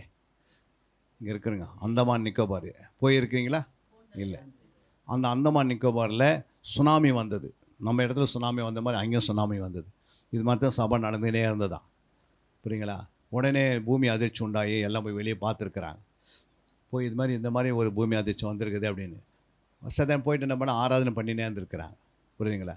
அந்த ஆராதனை பண்ணங்களில் பாஸ்ட் மட்டும் தான் தப்பிச்சார். பாஸ்ட் மனைவி, சபையார், அந்த ஊரார் எல்லாம் என்ன பண்ணிட்டாங்க? அந்த தண்ணியிலேயே போயிட்டாங்க. ஏன் ஆண்டவர் காப்பாற்றலை? ஆராதனை மாம்சத்துக்குரியதாக இருந்தது. அல்லேலூயா. அங்கே உட்காந்தவங்களுக்கு யாருக்குள்ளே கனி இல்லை. அதை வச்சு என்ன பிரயோஜனம்? கனி இல்லாத மரம் எதுக்குன்னா யூஸ் ஆகுமா? உங்கள் மரத்தவங்க வீட்டில் ஒரு மரம் வைக்கிறீங்க, மாங்காய் மரம் வைக்கிறீங்க, அதில் கனி இல்லைன்னா என்ன பண்ணுவோம்? வெட்டிடுவோம். அந்த மாதிரி சபையில் யாருமே கனி கொடுக்கலனா இவங்களை வச்சு ஒரு பிரயோஜனம் இல்லை. அந்த மாதிரி நிக்கோபாரில் இருக்கிற 8000 பேர் அவுட். எத்தனை பேர்? 8000 பேர் இறந்துட்டாங்க. என்னுடைய இதில் சாட்சி கொடுத்துருக்காரு. நீங்கள் பாருங்கள், அவர் ட்ரூத் பைபிள் டிவியில் நீங்கள் போட்டு பார்த்தீங்கன்னா கூகுளில் போயிட்டு, இல்லை நீங்கள் போயிட்டு ப்ளே ஸ்டோரில் ட்ரூத் பைபிள் டிவின்னு போட்டால் வந்துடும். அதில் அவங்க சாட்சி கொடுத்துருக்குறாங்க. யோசித்து பாருங்கள். அப்போ கனி இல்லாத இங்கே உட்காந்துருந்தா எந்த ஒரு சுனாமியோ, எந்த ஒரு பூமி அதிர்ச்சிகளோ, எந்த ஒரு கொரோனா வரும்போது, அடுத்த ஸ்டெப் வரும்போது இங்கே இருக்கிறவங்க காலி ஆக்கிடுவான் பிசாஸ். அல்லேலூயா. நம்ம எப்படி இருக்கணும்? கனி உள்ளலாம் இருக்கணும். புரியுங்களா? ஆலயத்துக்கு வர வர வர வர நான் என்ன ஒரு பிள்ளைங்க ஸ்கூலுக்கு அனுப்ப நான் ஆயிடுது. அதுக்கு அறிவு வளருது. வளருதா இல்லைங்களா? ஏன் ஸ்கூலுக்கு அனுப்புகிறோம்? உலக அறிவு வளருது. ஏன் தேவனுடைய ஆலயத்துக்கு வராங்க? தேவனுடைய அறிவு வளர. அல்லேலூயா. தேவனுடைய ஆலயத்துக்கு வருவதே தேவனுடைய அறிவு வளருது தான். தேவனுடைய அறிவில்லா என் ஜனங்கள் எப்படி இருப்பாங்க? அறிவில்லாத என் ஜனங்கள் சிறைப்பட்டு போகிறார்கள். அறிவில்லாத என் ஜனங்கள் சங்காரமாகிறார்கள். அறிவில்லாதவர்கள் மிருக குணமாக மாறுறாங்கன்னு சொல்லப்பட்டிருக்கு. யோசித்து பாருங்கள். தேவ அறிவு உங்களுக்குள்ளே இல்லை அப்படின்னா மிருக குணம் உள்ளே இருக்கும். அப்படின்னு கோபம், எரிச்சல், மற்றவங்களுக்கு களவு பண்ணுறது, எதிர்த்து நிற்கிறது, எதிர்த்து பேசுவது, புரியுங்களா? மற்றவங்களுக்கு போட்டு கொடுக்கறது, அவங்க சரி கிடையாது, இவங்க சரி கிடையாது, அந்த அம்மா சரி கிடையாது, அந்த வீட்டார் சரி கிடையாது, அவங்க அப்படி பண்ணுறாங்க இப்படி பண்ணுறாங்கன்னு சொல்லி இதே பேசி கொண்டிருப்போம் தவிர, ஆனால் தேவ அறிவு உள்ளே வர வர வர நம்மளை விடுதலை ஆக்கினே இருக்கும். அல்லேலூயா. நம்மளை கர்த்தர் எதுக்கு ரட்சித்தாரு? நம்மளை பரலோகத்துக்கு கொண்டு போகிறதுக்கு. நம்மளை ஏன் ரட்சிக்கப்பட்டு சபையில் சேர்த்தாரு? 10 பேருக்கு ஆசீர்வாதமாக இருப்பது. நீ ஆசீர்வாதமான ஊற்றாக இருக்க வேண்டும். என்ன இருக்கணும்? சங்கீதம் 1:3 சொல்கிறது, நீ நீர்க்கால் ஓரமாய் நடப்பட்டு தன் காலத்தில் தன் கனியை கொடுக்கணும். இலை உதிராத மரத்தை போல நீங்கள் வாழணும். அல்லேலூயா. உங்களை பார்க்குறவங்க கிறிஸ்துவை பார்க்குற மாதிரி இருக்கணும் உங்கள் முகத்தில். அல்லேலூயா. உங்களுடைய நடையில், உங்கள் உடையில், பேச்சில், உங்களுடைய சொல்ல, உங்களுடைய வார்த்தையில், உங்களுடைய நடக்கையில், உங்களுடைய கிரியில், உங்களுடைய செய்கையில், உங்களுடைய சிந்தனையில் இயேசுவே இருக்கணும். கடைசி காலம், கொடிய காலம், பயங்கரமான காலம், எப்போது என்ன நடக்க போகுதுன்னு அறியாமையின் காலம் அப்படின்னு வேதத்தில் 24ஆம் அதிகாரம் மத்தியில் ஃபுல்லாக ஆண்டவர் எழுதிட்டார். இந்த நாளில் என்ன நடக்க போகிறதுன்னு. அல்லேலூயா. எப்போ என்ன நடக்குதுன்னு அறியாமல் காலம். அப்படிப்பட்ட காலத்தில் வாழ்ந்திருக்கிற நாம் எச்சரிக்கையாக இருந்து நமக்கும் ஆண்டவருக்கும் ரொம்ப தொடர்பு இருக்கணும். உங்கள் ஜெப நேரத்தை என்ன பண்ணணும்? இவ்வளோ நாள் செபிக்கலாம் பரவாயில்ல, இனிமேலாவது நான் 1 மணி நேரம் ஜெபம் பண்ணுவேன் அப்படின்னு எத்தனை பேர் கரங்களை உயர்த்த சொல்லுவீங்க? இவ்வளோ நாள் போட்டோம். ஜெபம் பண்ணுறதுக்கு என்ன தேவையில்லம்மா? ஜெபம் பண்ணுறதுக்கு என்ன தேவையில்லை தம்பி? படிப்பு தேவையில்லை. படிப்பு கேட்டாரா? வாயிருந்தால் போதும். அல்லேலூயா. இருதயம் நல்ல இருதயமாக இருந்தால், விசுவாசம் இருந்தால் ஜெபம் பண்ண முடியும். அழகு தேவையில்லை ஜெபத்துக்கு. இவ்வளோ அழகாக இருந்தால் தான் என் ஜெபத்தை ஆண்டவருக்கு கேட்பார். எங்கன்னா பைபிள் எழுதி வச்சுருக்கிறாரா? இல்லை. புரியுங்களா? என்ன சொல்கிறாரு? ஏழை எளியவர்களை ஜெபத்தை ஆண்டவர் என்ன பண்ணுறாரு? புறக்கணி யாருன்னு போட்டிருக்கு. நம்ம ஜெபத்தை ஆண்டவர் கேட்கறதுக்கு ரெடியாக இருக்கிறார். புரியுங்களா? அப்புறம் ஜெபத்துக்கு என்ன தேவையில்லை? நம்ம தேவையில்லை, பெரிய இடம்லாம் தேவையில்லை. ஒரு 10 ஏக்கரா வேணும், அதில் போய் நின்னா தானே ஜெபம் ஆவியான் மேலே இறங்கும் அப்படின்னு சொல்லிக்கிறாரா? உன் வீட்டிலே நீ ஒரு சின்ன அறையை அடி பண்ணி ஒரு பெட்டி பாக்ஸ் மாதிரி வாங்கிட்டு வந்து, கட்டை பெட்டி மாதிரி ஹோல்டு பண்ணி வச்சுட்டு உள்ளே போய் உட்காந்திங்கன்னு என்ன பண்ணலாம்? 1 மணி நேரம் உங்கள் வீட்டிலேயே ஜெபம் பண்ணிக்கலாம். அல்லேலூயா. எங்ககிட்ட ஒரு அம்மா இருந்தாங்க, அவங்க 80 வயசு. அவங்க வீட்டுக்கு போனால் அவங்க வீட்டில் இந்த டெலிஃபோன் பூத்து மாதிரி அவங்க என்ன பண்ணுறாங்க, அட்டையில் வாங்கிட்டு வந்து செய்து மடித்து வச்சுட்டு டக்குன்னு அவங்க என்ன பண்ணுவாங்க, ஜெப நேரம் வந்து அதை போட்டுட்டு அதுக்குள்ளே போய் உட்காந்திங்கன்னு 1 மணி நேரம் ஜெபம் பண்ணுவாங்க. புரியுங்களா? ஏன் சொல்ல வரேன்னா, ஜெபம் பண்ணுறதுக்கு நமக்கு சின்ன இடம் தான் போதும். ஒரு 10 ஸ்கொயர் ஃபீட் இருந்தாலும் உட்காந்து என்ன பண்ணலாம்? ஜெபிக்கலாம். ஆண்டு கொடுத்துருக்கிறா இல்லையா? 10 ஸ்கொயர் ஃபீட் உங்களுக்கு கொடுத்துருக்கிறா. அப்படி ஜெபம் பண்ணலாம். ஜெபம் பண்ணுறதுக்கு வேறு என்ன தேவையில்லை? ஒன்றும் அழகு தேவையில்லை. அப்புறம் உடை தேவை. இப்படிப்பட்ட உடை போட்டால் தான் ஜெபம் ஆவியே வரும் அப்படின்றதில்ல. இவ்வளோ பெரிய இடம் தேவையில்லை, படிப்பு தேவையில்லை, அழகு தேவையில்லை. வேறு என்ன சொல்லியிருக்கிறேன்? ஜெபம் தான். ஜெபம் வேறு என்ன வேணும் சொல்லுங்கள்? ஜெபம் என்பது ஒரு மேக்னெட் மாதிரி. அல்லேலூயா. காந்தகம் மாதிரி எடுத்துக்கணும் ஒரு மக்களை. அல்லேலூயா. இங்கே பண்ணுற ஜெபம் இந்த ஊரில் இருக்கிறவங்களாம் தலை என்ன பண்ணும்? ஒரு அசைவு உண்டாக்கிடும். ஜெபிக்கிறவங்களா அவங்க இருந்தாங்கன்னா பட்டணத்தை அசைக்க முடியும். இந்த பட்டணம் அசையணும்னா, இந்த பட்டணம் உள்ள மக்கள் இயேசுவை ஏற்றுக்கொள்ளனா, இந்த பட்டணத்துக்குள்ள எல்லா விபச்சாரத்தின் ஆவிகள், வேசித்தனத்தின் ஆவிகள், போராமையின் ஆவிகள், விக்கிரத்தின் ஆவிகள், எல்லா ஆவியும் எல்லை விட்டு வெளியே போகணும்னா நீங்கள் முழங்கால் படிட்டு உபவாசம் பண்ணி கிறிஸ்மஸ் நாட்கள் வர்றதுக்கு முன்னாடி நமக்கு என்ன பண்ணிக்கிறார் ஆண்டவர்? இன்னும் ஒரு மாதம் இருக்கிறது. ஒரு மாதம் ஒரு 10 நாள் இருக்குதுன்னு வச்சுங்க. இந்த 40 நாளுக்குள்ளேயே நல்ல ஒரு ஜெபத்தை போட்டு சபையில் நீங்கள் என்ன பண்ணலாம்? கூடி ஜெபம் பண்ணி நம்ம நேரத்தை இரவு பகலும் பயன்படுத்தி, புரியுதுங்களா, நல்லா ஜெபம் பண்ணிங்கன்னா இந்த பட்டணத்தை ஒரு அசைவு உண்டாக்கும். வருகிற புதிய வருஷத்தில் ஒரு புதிய ஆசீர்வாதங்களை கர்த்தர் உனக்கு கொடுப்பார். இந்த எல்லையை மாற்றுவார், இந்த இடத்தையே மாற்றுவார். புரியுங்களா? ஒரு நல்ல பெரிய இடத்த கொடுத்து, புரியுங்களா, இவ்வளோ தொழில் நீங்கள் ஏறி வர்றதை காட்டிலையும் கீழான ஒரு இடத்துல உங்களுக்கு என்ன பண்ணியிருப்பார்? ஆண்டவர் ஒரு 5 சென்ட்டை வச்சிருப்பார். அல்லேலூயா. அவங்களே ரட்சிப்பார் ஆண்டவர். இங்கே பண்ணுற ஜெபம் அவங்கள கொண்டு வந்து அவங்க நுரையீரலில் சரிப்படுத்திடுவார். உடனே அவங்க என்ன பண்ணுவாங்க? 5 சென்ட் இருந்தால் வாங்கிக்கோ, இது வச்சுக்கோ, நானே ஆலயத்தை கட்டி கொடுத்துருன்னு சொல்லி இதே இலையில் ஆண்டு உங்களை உயர்த்துவார். முடியுமா? முடியாதா? இந்த 40 நாள் தான் இருக்குது. அதனால் நீங்கள் என்ன பண்ணணும்? டெய்லி 1 மணி நேரம் ஆலயத்தில் உள்ளே வந்து என்ன பண்ணணும்? நீங்கள் ஏறி வந்து இங்கே ஜெபம் பண்ணும் போது, கர்த்தர் இவ்வளோ தொழில் ஏறி மேலே வரீங்களே, என் பிள்ளைங்க போதே அவங்களுக்கு ஒரு அற்புதம் செய்யணும் அந்த வருஷம் முடியத்துக்கு இல்லையா அப்படின்னு ஆண்டவரே இறங்கிடுவார். முடியுமா? முடியாதா? முடியும். அப்போது ஜெபம் என்பது காந்தகம் மாறி. ஜெபம் என்பது ஒரு ஆன்டி வைரஸ். ஆன்டி வைரஸ் எதுக்கு யூஸ் பண்ணுறோம்? ஆன்டி வைரஸ் எதுக்குமே யூஸ் பண்ணுறோம்? எந்த ஒரு கம்ப்யூட்டரும் ஸ்டக்காகி நிற்காதபடிக்கு அது எப்பொழுதும் ஓடிக்கொண்டே இருக்குன்னா அதுக்குள்ளே என்ன புகுத்துறாங்க? லேப்டாப்பு, கம்ப்யூட்டருக்குள்ளே இந்த ஆன்டி வைரஸ் உள்ளே புகுத்துறோம். அப்போ ஜெபம் என்பது, நீங்கள் உங்களுக்குள்ளே ஜெப ஆவி இருந்துச்சுன்னா உங்களுக்குள்ளே எதுவும் ஸ்டக்காகி நிற்க மாட்டீங்க. எந்த ஹார்ட் அட்டாக் வராது, ப்ரெஷர் வராது, பிபி வராது, மூட்டு வலி வராது, தலைவலி வராது, சரீரத்தில் இருக்கிற எல்லா அவைகளும் பாதுகாப்பாக இருக்கும். அதை இன்னும் புதுப்பிப்பார் ஆண்டவர். அல்லேலூயா. என் மகளுக்கு இன்னும் ஒரு 10 வருஷம் கூட்டித்தாங்க. ஏன்னா அவங்க ஜெபிக்கிறவங்களா இருக்கிறாங்க 1 மணி நேரம் டெய்லி. அல்லேலூயா. அப்படி நீ ஜெபிக்கும் போது உன்னுடைய நுரையீரல் புதுசாக மாறிடும், உன்னுடைய இதயம் புதுசாக மாறிடும், உன்னுடைய ஆற்றில் எந்த ஒரு ஓட்டம் இருக்காது. புரியுதுங்களா? உங்களுடைய ஆத்மா எப்படி இருக்கும்? பலன் உள்ளதாக மாறிடுது. உன் சரீரத்தில் நல்ல கிரிகள் உருவாகும். நல்ல வேதத்தை வாசிக்கிறவங்களா சைனிங்காக மாறுவீங்க. முகத்தில் என்ன இருக்கும்? இயேசுவின் முகத்தை போல மாறும். சிலவங்களை பார்த்தீங்கன்னா மகிமின் முகமாக மாறும், பிரகாசிக்கும்.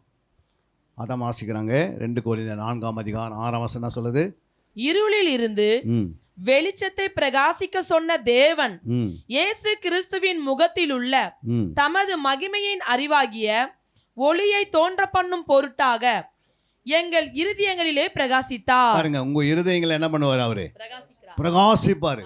புரியுங்களா? சொல்றா பாருங்க, இயேசு கிறிஸ்துவின் முகத்தில் உள்ள தமது மகிமையின் அறிவாகிய ஒளி, புரியுதுங்களா, தோன்ற பண்ணும் பொருட்டாக உங்கள் இருதயங்களில் எப்படி இருக்கும்? அப்படியே சூரியன் பிரகாசம் போது எப்படி இருக்குது? அதை பார்க்கவே முடியல. அப்போ உங்களுடைய முகங்கள் பிரகாசிக்கும் போது பிசாசு பார்க்கவே முடியாது, இவங்க யாருன்னு கண்டுபிடிக்க முடியாது, உருவமே தெரியாது. அந்த அம்மாவை அடிக்கிறதுக்கு சூனியம் பண்ணி வச்சுட்டு இருப்பாங்க, செய்வனை பறிச்சுட்டு இருப்பாங்க. அந்த ஆவி வரும், அந்த அம்மா முகம் பிரகாசிக்குதுன்னா பிசாசு என்ன பண்ண யாருன்னு தெரியாத உங்களை மாதிரி யாராவது வேற யாருக்கிட்ட போயிடும், ஜம்மானாதுங்கிட்ட ஆளுக்கிட்ட. அல்லேலூயா. உங்கள் முகம் பிரகாசமாக இருந்தால், உங்கள் முகம் அது கருப்பாக தெரிஞ்சிச்சுன்னா, ஓ இதுதான் கரெக்டான ஆள், அந்த ஆள் பண்ண அந்த குடும்பத்தில் தான் வந்து ஏவி விட்டு ஆவி இவங்கள தான் முடிவு கட்டணும் அப்படின்ட்டு கை காலை விட வச்சு 10 நாள் ஹாஸ்பிட்டலில் கொண்டு போய் அப்புறம் ஆள் இல்லாத பண்ணி விட்ருவான். அல்லேலூயா. இது நடக்குது. புரியுங்களா? இது இன்றைக்கி கிறிஸ்துவங்களே நடக்குது. கிறிஸ்துவங்களே நாள் பார்க்குறாங்கன்னா, கிறிஸ்துவங்களே குறி சொல்கிற ஆவிக்கிட்டு போகிறாங்கன்னா, அப்போது இந்துக்கள் என்ன பண்ணுவாங்க? போகாது இருப்பாங்களா? அவங்களும் அதிலே ஊறி இருப்பாங்க. அல்லேலூயா. ஆனால் நம்ம என்ன பண்ணோம்? நம்முடைய ஜபத்தில் நீங்கள் அதிகமாக இருந்தீங்கன்னா உங்களுடைய இருதயங்களை கத்த என்ன பண்ணுவார்? பிரகாசிப்பார். புரியுங்களா? அந்த மாதிரி ஒரு சைனிங் வரும். என்னது எப்போ பிரகாசம்? உங்களுக்கு தெரியாது பிரகாசம். பிசாசு சொல்லும், நம்ம எப்போ பார்த்தோம் உங்களோட மனம் இவ்வளோ சைனிங்காக இருக்குது அப்படின்னு கேட்பாங்க. நம்ம பியூட்டி பார்க்கு போய்ட்டு சைனிங் பண்ணுறதில்ல, நம்முடைய இருதயம் தானவே சைனிங் ஆகிடும். அல்லேலூயா. வசனம் உள்ளே போய் அவருடைய முகத்தில் உள்ள மகிமின் அறிவாகிய ஒளி நம்முடைய இருதயங்களை பிரகாசிப்பார். அப்போ எப்படி இருக்கும் யோசித்து பாருங்கள். பிசாசு பயப்படுவான், அந்த அம்மா கண்டுபிடிக்கவே முடியலையே, ஒரு லைட் பிரகாசமாக எரியுதுன்னா அதை என்ன பண்ண முடியாது? என்னம்மா பண்ண முடியாது? இது இந்த லைட்டை வந்து பிரகாசிக்குதா, இது ஒளி கொடுக்குதா, வெளிச்சம் கொடுக்குதா?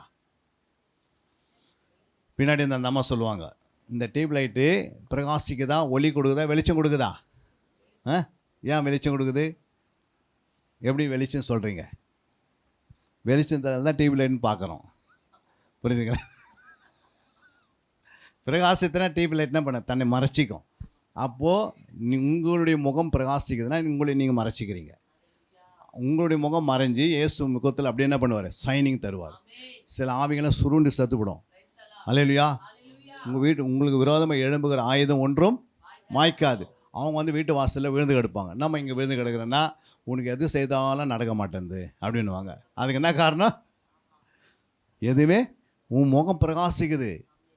நான் ஒன்றும் பண்ண முடியாது. பிசாசு சரணடைஞ்சிடுவான். பிசாசுக்கு என்ன கிடையாது? எலும்பும் தோலும் கிடையாது. அல்லேலூயா. ஊதனா ஓடிடுவான், நமக்கு தெரியாது. அதனால தான் இயேசு எதுக்கு வந்தார்? சிலுவையில் பிசாசின் கிரிகள் அழிக்கும்படிக்காக வெளிப்பட்டார்.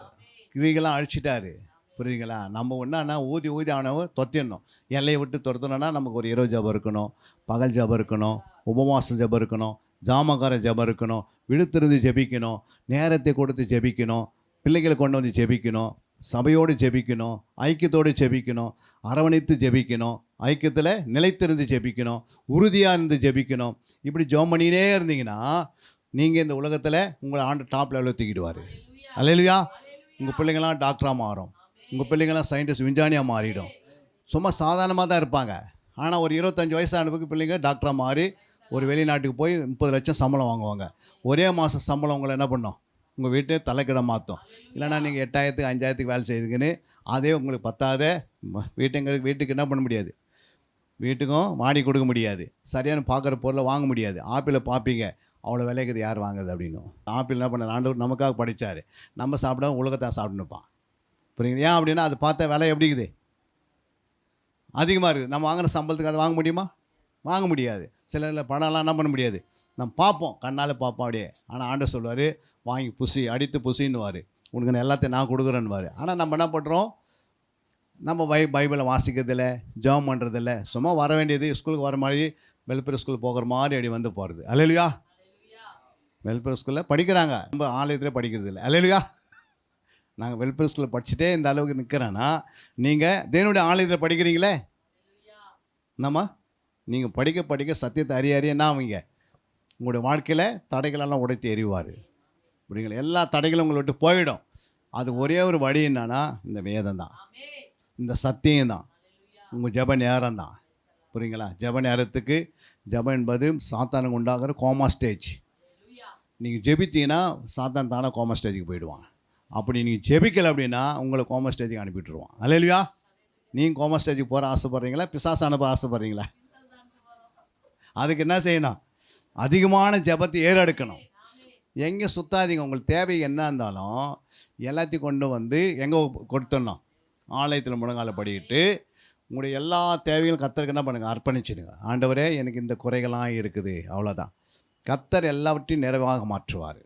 குறையெல்லாம் நிறைவானது வரும்போது குறைவானது ஒழிந்து போயிடும். புரியுங்களா? எல்லாமே நமக்குள்ளே குறை நிறையா இருக்கும். இங்கே இருக்கிறவங்க எல்லாருக்குள்ளேயும் என்ன இருக்கும், குறையில்லாத மனசே யாருமே கிடையாது. ஆனால் நிறைவானது வர வர குறைவானது ஒழிந்து போயிடும். அங்கே சொல்லப்பட்டது பாருங்கள், ஒரு வசனம் இருக்குது, அதை வாசிக்கலாம் நீங்கள். அங்கே 1 கொரிந்தியர் 13:11. நான் குழந்தையாய் இருந்தபோது குழந்தையைப் போல பேசினேன், குழந்தையைப் போல சிந்தித்தேன், குழந்தையைப் போல யோசித்தேன். நான் புருஷனான போதோ குழந்தைக்கேற்றவைகளை ஒழித்து விட்டேன். பாருங்க, நான் குழந்தையாய் இருந்தபோது குழந்தையை போல பேசினேன், குழந்தை போல சிந்தித்தேன், குழந்தை போல யோசித்தேன்.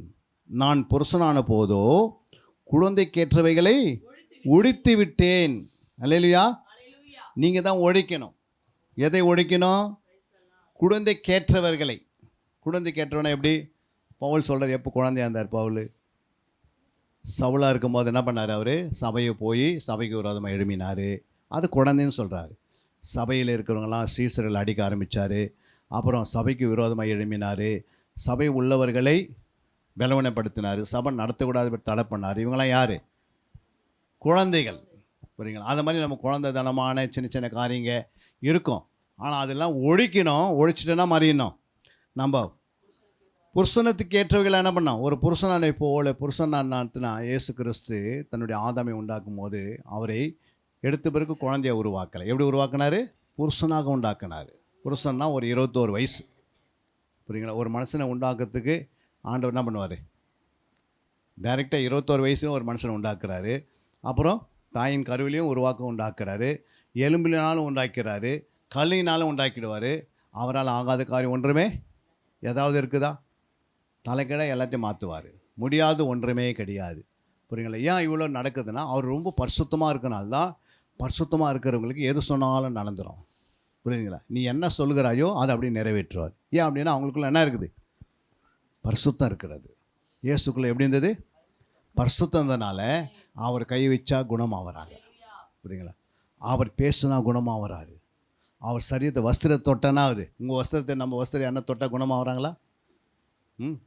சொல்லுங்கள். நம்ம வஸ்திரத்தை தொட்டால் இருக்கிற அழுக்கு அவங்களே ஒட்டுரும்.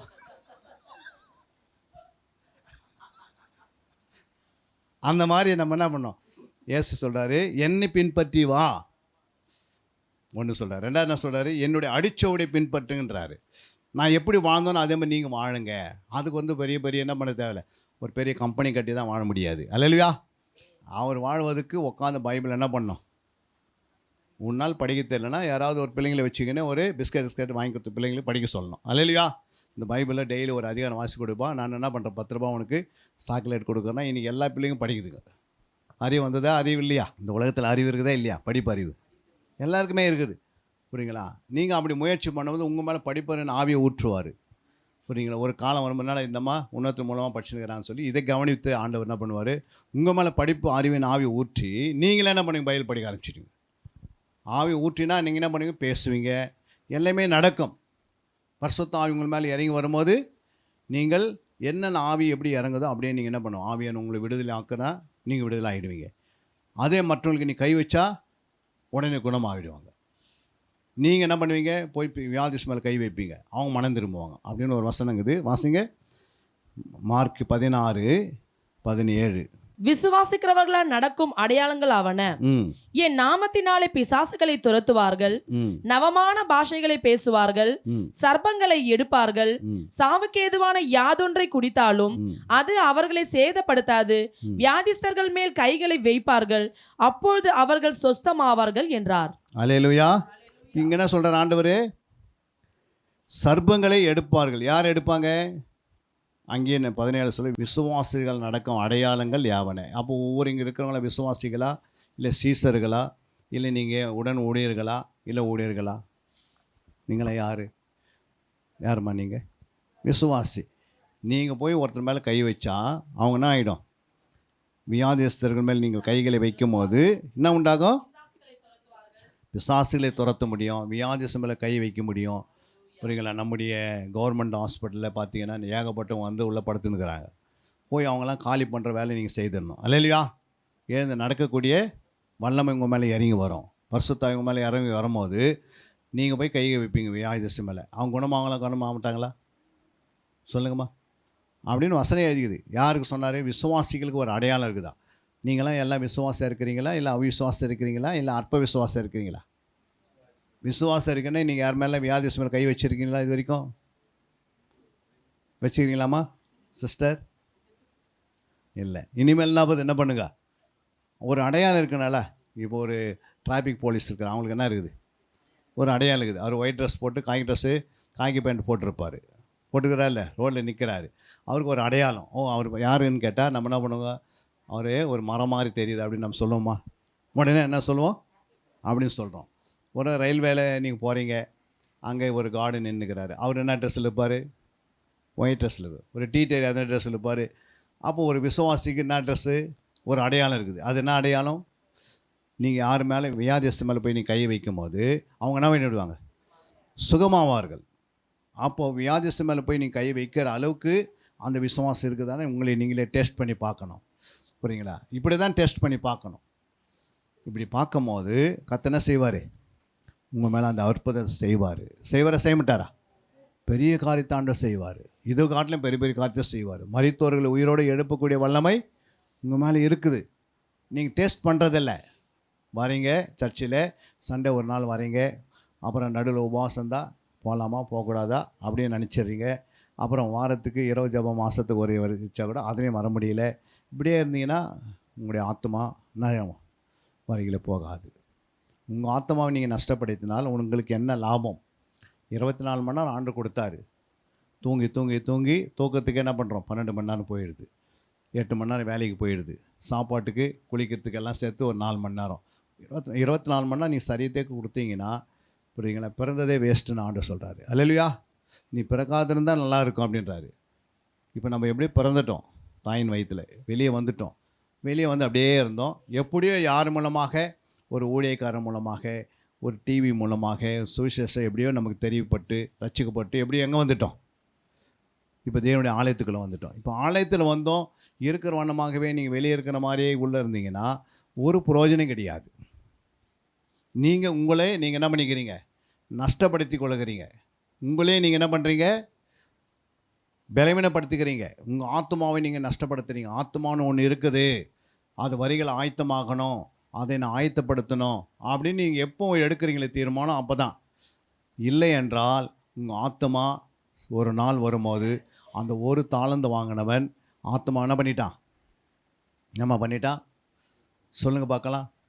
புதைச்சிட்டான். வாசிக்க அந்த வசனத்தை. மத்தேயு 25:25 என்ன சொல்லுது? ஆகையால் நான் பயந்து போய் உமது தாளந்தை நிலத்தில் புதைத்து வைத்தேன், இதோ உம்முடையதை. பாருங்க, எங்கே புதைச்சிட்டாவன்? இங்கே சபையில் தான் உட்காந்துருந்தீங்க. நீங்கள் ரட்சிக்கப்பட்டு வரும்போது உங்களுக்கு ஒரு தாளந்து ஆண்டு கொடுத்தாரு. ஒருத்தரை பார்த்து 1 தாளந்து, 2 தாளந்து, 5 தாளந்து கொடுத்துட்டாரு. இப்போ நீங்களாம் எல்லாக்கிட்டும் உங்கள்கிட்ட தாளந்து இருக்குது. ஆனால் அந்த தாளந்தை நீங்கள் என்ன பண்ணிட்டு கூடாது? புதைக்கக்கூடாது. அல்லேலூயா. ஏன் புதைக்கக்கூடாது? சொல்லுங்கள் பார்க்கலாம். சொல்லுங்கம்மா. ஏன் புதைக்கக்கூடாது? புதைத்துங்க கூட ஒரு லிஸ்ட்டு போடுறா பாருங்க. வந்து பாருங்கள், வெளிப்படுத்தும் 21:8 சொல்கிறாரு, புதைத்தவனுடைய நிலைமை என்னன்னா, அவங்க எப்படி இருந்தாங்கன்னு அவங்க சுபாவம், ஒன்று பயப்படுகிறவளாக இருந்தாங்க. நீங்கள் தாளந்தை புதைத்திருந்தீங்கன்னா உங்களுக்குள்ள பயம் இருக்கும். இரண்டாவது அவிசுவாசிகளாக இருப்பீங்க. புதைத்து இருக்கிறவங்களை மட்டும் அந்த உணர்வு இருக்கும், அது பாருங்க. மூன்றாவது அருவருப்பாக இருப்பீங்க. நான்காவது கொலைப்பாதுகளாக இருப்பீங்க. வாயிலே சொல்லி சிலவங்களை கொலை பண்ணுறீங்க. அல்லேலூயா. பேச்சிலே கொலை பண்ணுவீங்க. அல்லேலூயா. அப்படியே அவங்கள அசிங்கமாக பேசுவீங்க, சாபமாக பேசுவீங்க. அவங்க கொலைக்கு ஈடாக மாறிடாது. அல்லேலூயா. விபச்சாரம் அதுலேயும் ஈடுபட்டுருவாங்க. சூனியம் செய்ய ஆரம்பிச்சிடுவாங்க. எல்லாம் பொருளாசை என்ற விற்கிற ஆரம்பத்துக்குள்ளே பொருள் ஆசைக்குள்ளே உள்ளே போய் நுழைஞ்சிடுவீங்க. அப்புறம் போய் பேசினே இருப்பீங்க. இது அனைவரும் இரண்டாம் மரணமாக்கிய அக்னியும் கந்தகம் எரிகிற கடலிலே பங்கடைவார்கள். அல்லேலூயா. இந்த ஒரு தாளந்து வாங்கினுடைய நிலைமை இப்படி இருக்கும் சபையில். புரியுங்களா? நீங்கள் அந்த லிஸ்ட்டில் வந்துடக்கூடாது. இப்போ சொன்ன லிஸ்ட்டில் இருந்தீங்கன்னா ஏதாவது ஒன்றில் சிக்கனா கூட போக முடியாது. அந்த அக்னி அவ்வளோ வேதனை. நமக்காக நாம் அக்னி அந்த நரகத்துக்கு போகக்கூடாதுன்னு தான் இயேசு என்ன பண்ணார்? நம்மளை ரட்சித்து சபையில் கொண்டு வந்துச்சு. மறுபடியும் நம்ம அதுக்குள்ளே போயிடக்கூடாது. அடுத்த சொல்கிறா பாருங்கள், நீதிமொழிகள் 26:13. அந்த ஒரு தாளந்து வாங்கின எப்படி இருப்பானா, வழியில் சிங்கம் இருக்கும், நடு வீதியிலே சிங்கம் இருக்கும் என்று சோம்பேறி சொல்வான். அல்லேலூயா. அப்படின்னா என்ன அர்த்தம்? ஒரு உபவாசம் சபையில் நடக்குது அப்படின்னா நடு வீதியில் டிராஃபிக் போலீஸ் நின்றுக்கிறாங்க, உள்ளே வர முடியல. புரியுங்களா? டக்குன்னு சொல்லுவாங்க பெட்ரோல் இல்லை. டக்குன்னு சொல்லுவாங்க வீட்டில் அம்மாவுக்கு வயிற்று வலி ஆயிடுச்சு, வர முடியாது. டக்குன்னு சொல்லுவாங்க பிள்ளைங்களுக்கு நான் என்ன பண்ணி ஸ்கூலில் கொண்டு போகணும். இதெல்லாம் சொல்கிறவங்க யார்? அந்த ஒரு தாளந்து வாங்கினவங்க. டக்குன்னு சொல்லுவாங்க வீட்டுக்காரு இப்போ வர 8 மணிக்கு வரேன், நான் வர முடியாது. டக்குன்னு சொல்லுவாங்க வீட்டில் சுண்ணாம்பு அடிக்கணும், கிறிஸ்மஸ் வந்துடுச்சு. அல்லேலூயா.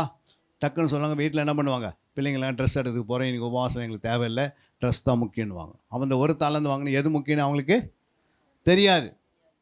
புரியுங்களா? சும்மா அப்படியே நம்ம என்ன பண்ணுவோம், அவன் சொல்ல பாருங்க வழியில் சிங்கம் இருக்கும் அப்படின்னு இப்படியே சொல்லி சொல்லி காலத்தை ஓட்டுவாங்க. யாராவது ஒன்று அப்படி பாஸ்ட் என்ன சொல்லுவார், சதாம்மா ஓகேம்மா, ஏன்னா அப்படி அவர் கடைந்து பேசினார்னா அடுத்த முறை நீ அடுத்த வாரம் வர மாட்டீங்கன்னு அவருக்கு தெரியும். அல்லேலூயா. அதனால் என்ன பண்ணுவார், உங்களுக்கு செல்ல பிள்ளைங்க எல்லாம் மாதிரி வச்சுக்கின்னு ஏதோ ஒரு காலத்தை ஓட்டுற மாதிரி இந்த இடத்துல என்ன பண்ண முடியாது. பைபிள் படித்தான்னா படிக்கலாம், ஏதோ நாங்கள் பரிசுத்தமாகி நானும் என் மனைவியும் பிள்ளைங்க பரலோகத்துக்கு போயிடுவோம், நீங்கள் இங்கே உட்காந்துருங்க அப்படின்றாரு. அல்லேலூயா. அவர் அந்தவன் நிற்க பரல பாஸ்ட் மட்டும் தானே பண்ணார், அவர் மட்டும் தப்பிச்சு வெளியே வந்தார். மீதெல்லாம் ஏன் அழிச்சுட்டார் ஆண்டவர்? வேலைக்கு ஆகலை, யாருக்குள்ள என்ன இல்லை, கிறிஸ்துவனுடைய கனி இல்லை. புரியுங்களா? அடுத்தது சொல்கிறா பாருங்க, ஏசாயா 57:11 சொல்கிறது, நீ யாருக்கு அஞ்சி பயப்படுகிறாய்? நீ பொய் சொல்கிறாயே, நீ என்னை நினையாமலும் உன் மனதிலே என்னை வைக்காமலும் போகிற, நான் வெகு காலம் மௌனமாக இருந்தேன் அல்லவா, ஆகியால் எனக்கு பயப்படாது இருக்கிறாயே. சொல்லுங்க, வாசிங்க அந்த வசனத்தை மறுபடியும். 57:11. நீ யாருக்கு அஞ்சி பயப்படுகிறாய்? சொல்றாரு, நீ யாருக்கு அஞ்சு பயப்படு? எனக்குன்னா பயப்படுனா உங்க வீட்டுக்காரனா பயப்படு, ஏன்னா தேசத்துக்காக பயப்படு, இல்லை என்ன பண்ண பட்டணத்துக்காக பயப்படு, யாருக்கும் பயப்படாது இருக்கிறாய். எனக்கு யாரும் தேவையில்லை, நானே என்ன பண்ணுறேன், ராஜாவே இருக்கு பாரு இந்த ஊரில், பார்த்துக்கலாம், யாரும் வந்தாலும் என்ன பண்ணிக்கலாம், எத்தனை எப்பயாருனா போடுங்க நான் பார்த்துக்கிறேன் அப்படின்றாங்க. அல்லேலூயா. அர்த்தம் என்ன சொல்றாரு பாருங்க, நீ பொய் சொல்லுகிறாயே, நீ பொய் சொல்லுகிறாயே, நீ என்னை நினையாமலும், நீ என்னை நினையாமலும் உன் மனதிலே வைக்காமலும் போகிறாய், உன் மனதிலே வைக்காமல் போகிறாயே. நான் வெகு காலம் மௌனமாய் இருந்தேன் அல்லவா. என்ன சொல்றாரு, நான் வெகு காலம் மௌனமா இருந்தேன், இனிமேலாவது பைபிள் படி, இனிமேலாம் ஜெபத்தை ஸ்டார்ட் பண்ணு, இனிமேலாவது ஜெபத்துக்கு வா, இனிமேல் உபவாசத்துக்கு வா. இந்த வருஷம் முடியறதுக்கு முன்னாடி உன் வயிற்று என்ன பண்ணு, ஒரு 3 நாளைக்கு போய் என்ன பண்ணு, அதுக்கு பட்னி போடு. அல்லேலூயா. உன் சரீரத்துக்கு பட்னி போட்டு ஆத்மாவில் பலப்பட்டுரு. அல்லேலூயா. நம்ம என்ன பண்ணுறோம், ஆத்மாவை பலவீனப்படுத்திட்டு சரீரத்தை மட்டும் சாப்பிட்டு தூங்கினுக்கிறோம். புரியுங்களா? அதுக்கு ஏற்ற கொடுத்துனே இருந்தால் அது எப்படி, ஒரு சிங்கம் ஒரு யானை இருக்குதுன்னு வச்சுங்க, யானைக்கு முன்னாடி ட்ரக்கு நிறைய புல் எடுத்துன்னு முன்னாடி போட்டுடுறோம், அதை முகத்தை மட்டும் எதுவுமே உள்ளே வச்சிடறோம், கால்லாம் வெளியே இருக்குது, நடுவில் ஒரு கேட் போட்டுடுறோம். அதை என்ன பண்ணோம், 24 மணி நேரம் தூங்காமல் சாப்பிட்டுன்னு இருக்கோம். ஏன்னா அது சாப்பிட்டுனே இருக்கும், என்ன செய்யும், தன்னாடி அது சாணி போட்டுனே இருக்கும். புரியுங்களா? அதுக்கு என்ன பண்ணாது, 24 மணி அது அந்த வேலையை செய்யணும். அந்த வேலையை நம்ம செய்யலை. புரியுங்களா? இதுக்கு நீங்கள் என்ன செய்கிறீங்களோ அதான் செய்யும். இந்த சரீரத்தை ஒடுக்க ஒடுக்க ஒடுக்க தான் ஆவியில் சைனிங் ஆகிடுவீங்க. உபவாசத்தை போட்டு பாருங்கள், இரவு ஜபத்தை போட்டு பாருங்கள், கண் விழித்து சோம் பண்ணி பாருங்கள், நடுவு ராத்திரில் எழுந்து உங்கள் கண்ணுக்கு கலிங்க போடுங்க. புரியுங்களா? பார்க்கறதெல்லாம் வாங்காதீங்க. புரியுங்களா? உலகத்தை நேசிக்காதீங்க, மக்களை நேசிங்க. ரட்சிக்கப்படாதவங்களுக்கு ஜெபம் பண்ணுங்க. ஆண்டவரே, இந்த மக்கள் அழிந்து போகிறார்களே, அறியாமல் ஓடுகிறார்களே, அவங்களுக்கு என்ன தெரியலப்பா, உன்மேலே ஒரு அபிஷேகத்தை ஆண்டு வைப்பார். வைக்க மாட்டாரா? நீங்கள் கேளுங்க, ஆண்டவரே என் மேலே ஒரு அபிஷேகம் வைங்க, என்னால் நான் ஓட முடியாது, என்னை நீ ரட்சித்தாய், உண்மை ஆண்டவரே, ஆனால் என் மேலே ஒரு அபிஷேகத்தை என்ன பண்ணுங்க, வைங்க. அப்போ அபிஷேகம் உன் மேலே இறங்கிச்சுன்னா நுகங்கள் என்ன பண்ணோம்? முறிக்கப்படும். தேர்ச்சி பெற்றிருப்பாங்க, வேதத்தில் தேர்ச்சி பெற்றிருப்பாங்க, அதுக்கடுத்து சத்தியத்தில் தேர்ச்சி பெற்றிருப்பாங்க, ஜெபத்தில் வளர்ந்துருப்பாங்க, வேத வாக்கியங்கள் எழுதுவாங்க, கருத்தோடு வருவாங்க. புரியுதுங்களா? நம்ம வந்தது ஓகே, ஆனால் நம்ம வெறுமையாக போகக்கூடாதுல்ல. ஒரு ஹாஸ்பிட்டலுக்கு உள்ளே நுழைஞ்சி நீங்கள் போகும்போது எப்படி போகணும்? சிக்காக உள்ளே போனீங்க, எப்படி வரீங்க? வெளியே சுகமாக வரும். ஆனால் ஒரு ஆலயத்துக்குள்ளே உள்ளே வந்து நீங்கள் பலவீனமாக வெளியே போனால் ஆண்டவர் எவ்வளோ மனசு வேதனைப்படுவார். என் பிள்ளைங்க வந்தமாகவே போகிறாங்களே. சொல்லுங்கம்மா, ஒரு கல்யாணத்து வீட்டுக்குள்ளே போய் சும்மா வெறுமையோடு வயிற்று வெளியே எடுத்துன்னு போனால் எப்படி இருக்கும்? சோறு இல்லைன்னு 4 வார்த்தை பின்னாடி என்ன பண்ணுவோம்? இவங்களாம் அவங்க கல்யாணத்தை நடத்துகிறாங்க அப்படின்ட்டு என்ன பண்ணுவோம்? திரும்பி பார்த்து ஒரு 4 வார்த்தை பேசிட்டு வந்துடுவோம். மாப்பிள்ளைகிட்டே போவோம், கிட்ட நெருங்கி, ஃபஸ்ட்டு தாலி கட்டது அப்புறம் வச்சுக்கப்பா, எங்களுக்கு சாப்பாடு கொடுங்க அப்படின்றோம். அல்லையா? ஆனால் ஆலயத்துக்கு வந்து வெறுமை போகவே கூடாது. ஆலயம் என்பது சுகமாக இடம், உன்னை குணமாக்குற இடம். இந்த இடத்தை நீ வரும்போது உன்னுடைய கண்ணீர் துடைக்கப்படுகிறது, உன் வேதனை நீங்குகிறது, உன் சஞ்சலம் தவிப்பு நீங்குகிறது. உன்னுடைய வீட்டுக்கார் மனம் திரும்பாதிருப்பார், அவர் மனம் திரும்ப இடம் இந்த ஒரு இடம். உங்கள் வீட்டில் யாரெல்லாம் ரட்சிக்கப்படலையோ அவங்களாம் ரட்சிக்கப்பட்டுருவாங்க. உங்களுடைய குணங்கள் மாறும், உன்னுடைய கண்கள் நேராய் பார்க்க கடவுது அப்படின்னு ஆண்டவர் சொல்லுவார். இனிமேல் கண் என்ன பண்ணாதே, இப்படி லெஃப்ட் ரைட்டை பார்த்துனே இருக்காது. அல்லையா? என்னையே நோக்கி பாரு. இப்போ வேறு கண்ணை பார்த்தீங்கன்னா அவங்களுடைய சுபாவம் உனக்குள்ளே வந்துடும். ஆனால் என்னை பார்த்தீங்கன்னா அந்த எப்படி இருக்கும்? இயேசுவே பார்த்தா இயேசுவை போலேயே மாறுவீங்க. அப்போ தேவனுடைய ஆலயத்துக்கு எதுக்கு வரோம்? நம்ம பரிசுத்தமாகறதுக்கு வரோம். இடுப்பு வலியோடு போகிறதுக்காக ஆலயம் கிடையாது. இடுப்பு வலி நீங்கி போகிறோம், குணமாகி போகிறோம், ஒரு அற்புதம் நடந்து போகிறோம், ஒரு அதிசயம் நடக்கும், ஒரு அற்புதம் நடக்கும், ஒரு அடையாளம் நடக்கும். உங்களை கொண்டு ஆண்டு பெரிய காரியத்தை செய்வார். ஒரு தீர்க்க ஆயுசு. புரியுங்களா? உங்களுடைய ஆயுசு நாட்கள் கூட்டுறாரு. ஏன் கூட்டுறாரு? கர்த்தர் எனக்காக நீ ஓடி வராயே, உனக்கு ஆயுசு நான் கூட்டுறேன், உன் சரீரத்தில் பூரண விடுதலையோடு வாழ்வாய், 10 காசு செலவில்லாமல் நீ வாழணும். அல்லையா? வீண் செலவு வரக்கூடாது. இதெல்லாம் எதுக்கு வரோம்? ஆலயத்துக்கு வரோம். ஒரு ஸ்கூலுக்கு எதுக்கு போகிறாங்க? உலக அறிவு வருவதுக்காக. அப்போ ஸ்கூலுக்கு எதுக்கு போகிறோன்னா நமக்கு உலக அறிவு, எப்படி பேண்ட்டு எப்படி போடணும், ட்ரெஸ் எப்படி போடணும், எல்லாமே நம்ம கற்றுக்கொள்கிறோம். அல்லையா? ஆனால் இங்கே எதுக்கு வரோம்? ஆண்டவருக்குள்ளேயே என்ன பண்ணுறோம்? கனி கொடுக்கறதுக்கு வரோம். ஸ்கூலுக்கு போகிறவங்க, காலேஜுக்கு போகிறவங்க கனி கொடுப்பாங்களா? யாராவது சொல்லுங்கள். அன்பாக இருக்கிறாங்களா? காலேஜில் போனவங்க, காலேஜ் போகிறவங்க அன்பாக இருக்கிறாங்களா? இல்லை கீழ்ப்படுகிறாங்களா? எதுவுமே இல்லை. புரியுங்களா? அட்டகாசம் தான் அதிகமாக இருக்குது. அல்லையா? ஆனால் தேவனுடைய ஆலயத்துக்கு எதுக்கு வரோம்? எதுக்குமா வரோம்? கனி கொடுக்கணும், அன்பாக இருக்கணும், நேசிக்கணும், பாசமாக இருக்கணும். இதெல்லாம் எப்படி உருவாக்குதுன்னா ஆலயத்தில் வந்து தான். புரியுங்களா? எத்தனோ பேருக்கு கிடைக்காத சிலாக்கியத்தை ஆண்டவர் என்ன பண்ணார்? நமக்கு கொடுத்துட்டாரு. எத்தனை பேர் விசுவாசம்? இன்னும் மெசேஜை ஸ்டார்ட் பண்ணல, எழுதி வச்சுது பாருங்கள், எவ்வளோ இருக்குது பாருங்கள். இவ்வளோ மெசேஜ் இருக்குது உங்களுக்காக. பலமான ஆகாரம் இதில் இருக்குது. புரியுங்களா? ஏசுட்டு பாருங்கள். சும்மா ஏதோ வந்து இந்த 2 வசனத்தை வச்சிங்கன்னு பேசுறது கிடையாது. புரியுங்களா?